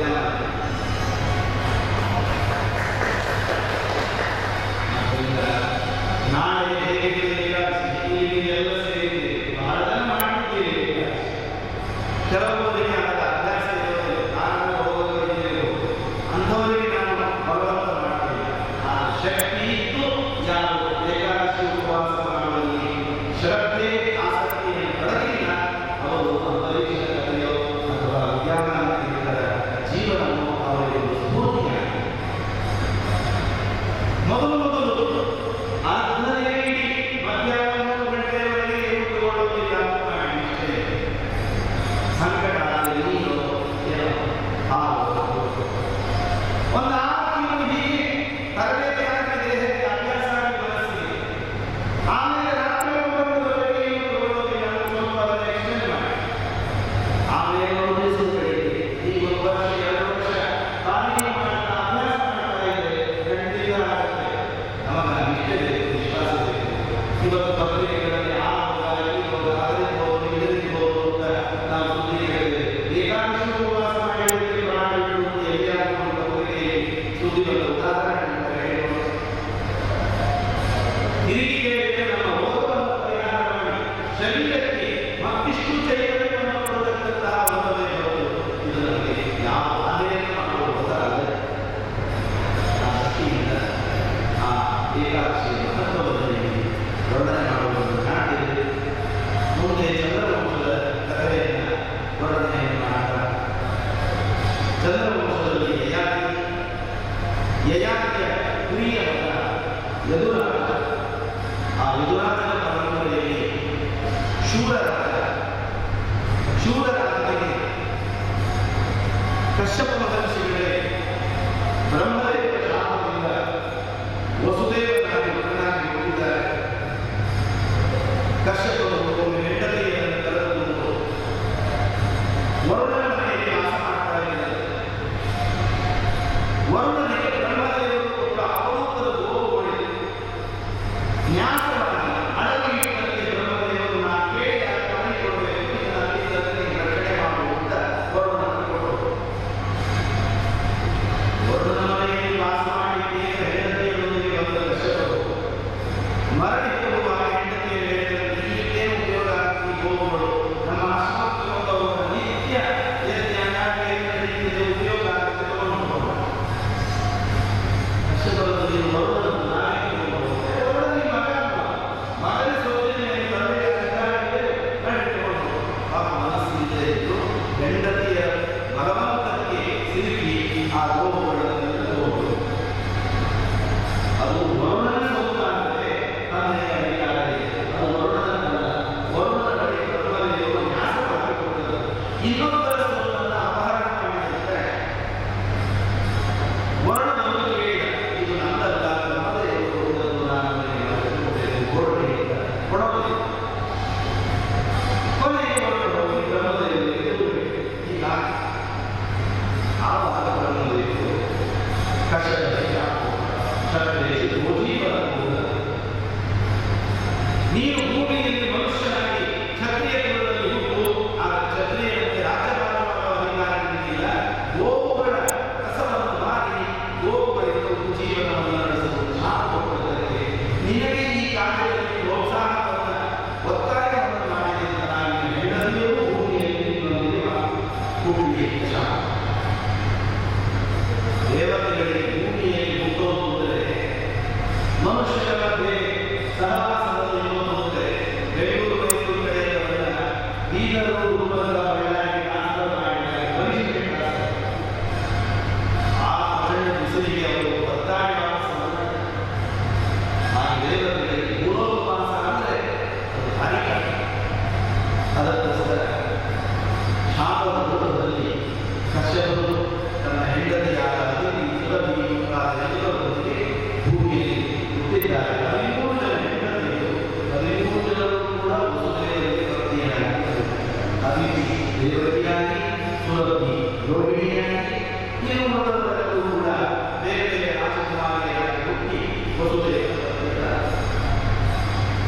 ದೇವತೆಯನ್ನು ವಸುದೇವರಿಗೆ ಕೊಟ್ಟು ಮದುವೆ ಮಾಡುವ ಸಮಾರಂಭದಲ್ಲಿ ನವವಧುಗಳನ್ನು ವಧೂವರರ ರಥದಲ್ಲಿ ಕುಂಡರಿಸಿ ಮೆರವಣಿಗೆಯಲ್ಲಿ ಕರೆದುಕೊಂಡು ಬರುವಾಗ ಅಣ್ಣನಾದ ಕಂಸನಿಗೆ ದೇವರಿಗೆ ತಂಗಿಯೂ ಆಗಬೇಕು, ಸೋದರನೇ ಸಂದರ್ಭದಿಂದ ಅವನು ತಾನೇ ಸಾರಥಿಯಾಗಿ ಕೂತು ರಥವನ್ನು ನಡೆಸ್ತಾ ಇದ್ದಾನೆ. ಆವಾಗ ಅಶರೀರ ಅಸ್ಯಾಸ್ಮಾಂ ಅಕ್ರಮೋಗ್ರಂಥ ಅಂತರಾಯಾಮಿ ಮೂರ್ಖಾಯ ಸಂದರ್ಭದಿಂದ ಕರ್ಕೊಂಡು ಹೋಗ್ತಾ ಇದ್ದಿ. ಇವಳನ್ನು ಇವರು 8ನೇ ಇವಳು ಇದರಲ್ಲೋ ಮಕ್ಕಳು ಮುಂದ ಅವಳನ್ನೇ ಕೊಲ್ಲುವುದಕ್ಕೆ ಸಿದ್ಧರಾಗ ವಸುದೇವರು ಇವಳನ್ನು ಮಕ್ಕಳನ್ನು ಹೇಳಿ ಅವರನ್ನು ತಿಳಿಸಿಕೊಂಡ. ಆರು ಮಕ್ಕಳು ಹುಟ್ಟಿರುವುದೇ ಹಾಗೆ ಏನಕ್ಕೆ ನಾನು ಶ್ರೇಷ್ಠದೇವರೇ ಪರಮಾತ್ಮನ ಆಜ್ಞೆಯಂತೆ ದೇವತೆಯ ಗರ್ಭದಲ್ಲಿ ಮೂಲಿಗಳಿದ್ದು ಆಮೇಲೆ ಬುದ್ಧಿಯ ಮೂಲಕ ರೋಹಿಣಿ ಗರ್ಭವನ್ನು ಸೇರಿದ್ದಾರೆ. 8ನೇ ಗರ್ಭವಾಗಿ ಭಾದ್ರಪದ ಮಾಸದ ಕೃಷ್ಣ ಪಕ್ಷದ ಅಷ್ಟಮಿ ಮಧ್ಯರಾತ್ರಿ ಯಾಕೆಂದರೆ ಅವನು ಕೃಷ್ಣಾವತಾರ ಮಾಸ ಅಧಿಕ ಮಾಸದಲ್ಲಿ ಮುಂದೆ ಆಚರಣೆಗೆ ಶ್ರಾವಣ ಮಾಸದಲ್ಲಿ ಆಚರಣೆಯನ್ನು ಮಾಡುವ ಸಂಪ್ರದಾಯವೂ ಬಂದಿದೆ. ಆ ರೀತಿ ಯಸ್ಮಿನ್ಮಧ್ಯೆ ಭಾರತದೇ ಸಮಾಸೆ ಸಿಂಹಸ್ಥಯೋ ಗುರುರವ್ಯೋ ಪರೇಕ್ಷಃ ಹೃದಯ. ಆ ರೀತಿ ದೇವತೆ ವಸುದೇವರ ಮುಂದೆ ಪರಮಾತ್ಮ ಮಧ್ಯರಾತ್ರಿಯಲ್ಲಿ ಕಾರಾಗೃಹದಲ್ಲಿ ಆಡಳಿತವನ್ನು ಮೂಲಭೂತವಾಗಿ ಚತುರ್ಭುಜನಾಗಿ ಶಂಖಚಕ್ರಧಾರಿಯಾಗಿ ಪೀತಾಂಬರವನ್ನು ಕಿರೀಟ ಕುಂಡಲಗಳನ್ನು ಧಾರಣ ಮಾಡಿಕೊಂಡು ತನ್ನ ಮೂಲಭೂತ ಪ್ರಕರಣ ಚತುರ್ಭುಜಂ ಶಂಖಗದಾಯುಧಾಯುಧಂ ಶ್ರೀವತ್ಸಲಕ್ಷ್ಮಂ ಗದಶೋಭಿತೋಸ್ತುಭಂ ಪೀತಾಂಬರಂ ಸಮಾಂತರಭ್ಯೋಪಸೌಭಗಂ. ಆ ದಿವ್ಯವಾದ ರೂಪವನ್ನು ವಸುದೇವ ದೇವತೆಯ ಸ್ತೋತ್ರ ಮಾಡಿದ್ದಾರೆ. ಪರಮಾತ್ಮ ಹೇಳಿದಂತೆ ಸುತಪಾದರ್ಶಿಯಾಗಿ ತಪಸ್ಸು ಮಾಡಿದೆ, ದಕ್ಷಿಣಗರ್ಭನಾಗಿ ಅವತಾರ ಮಾಡಿದೆ, ಅತಿಕಷ್ಟರಾಗಿ ತಪಸ್ಸು ಮಾಡಿ ಹೀಗೆ ಮಗನಾಗಿ ಹುಟ್ಟಬೇಕು ಅಂತ ಹೇಳಿದರೆ ವಾಮನಾಗಿ ಅವತಾರ ಮಾಡಿ ಮತ್ತೆ ಸಾವಿರಾರು ವರ್ಷಗಳ ಒಳಗಿನ ಏಕಮೂರ್ತಿಯು ತಪಸ್ಸು ಮಾಡಿ ಹೀಗೆ ಮಗನಾಗಿ ಬರಬೇಕು ಅಂತ ಹೇಳಿಕೊಂಡದ್ದಕ್ಕೆ ಏನಪ್ಪ ಪದೇ ಪದೇ ಕೇಳ್ತಾರೆ ಬೇಸತ್ತು ನೀನು ಆವರಿಸಿದ್ರೆ ಬೇರೆ ಯಾರನ್ನು ಕಳಿಸಿದ್ದೀವೋ ಅನ್ನುವ ಅವಿಶ್ವಾಸವನ್ನು ಬೇಡ ಅಂತ ಮೊದಲು ನನ್ನ ಮೂಲಭೂತವನ್ನು ನಾನು ನಿಮಗೆ ದರ್ಶನ ಕೊಡ್ತಾಯಿದ್ದೇನೆ ಅಂತ ಹೇಳಿ ಪರಮಾತ್ಮನ ಮೂಲಭೂತ ದರ್ಶನವನ್ನು ಕೊಟ್ಟು ಅವರ ಶ್ಲೋಕವನ್ನು ತಿಳಿಸಲಾಗಿ ವಿದ್ರೋ ಪ್ರಪಶ್ಯದಯ ಮಧುಮೋ ಪ್ರಾಣದರ್ಶಿ ಅವರಿಬ್ಬರೂ ನೋಡ್ತಾರೆ. ಮತ್ತೆ ಪುಟ್ಟ ಶಿಶುವಿನ ಆಕಾರವನ್ನು ತಾಳಿ ಯಶೋಧೆಯನ್ನು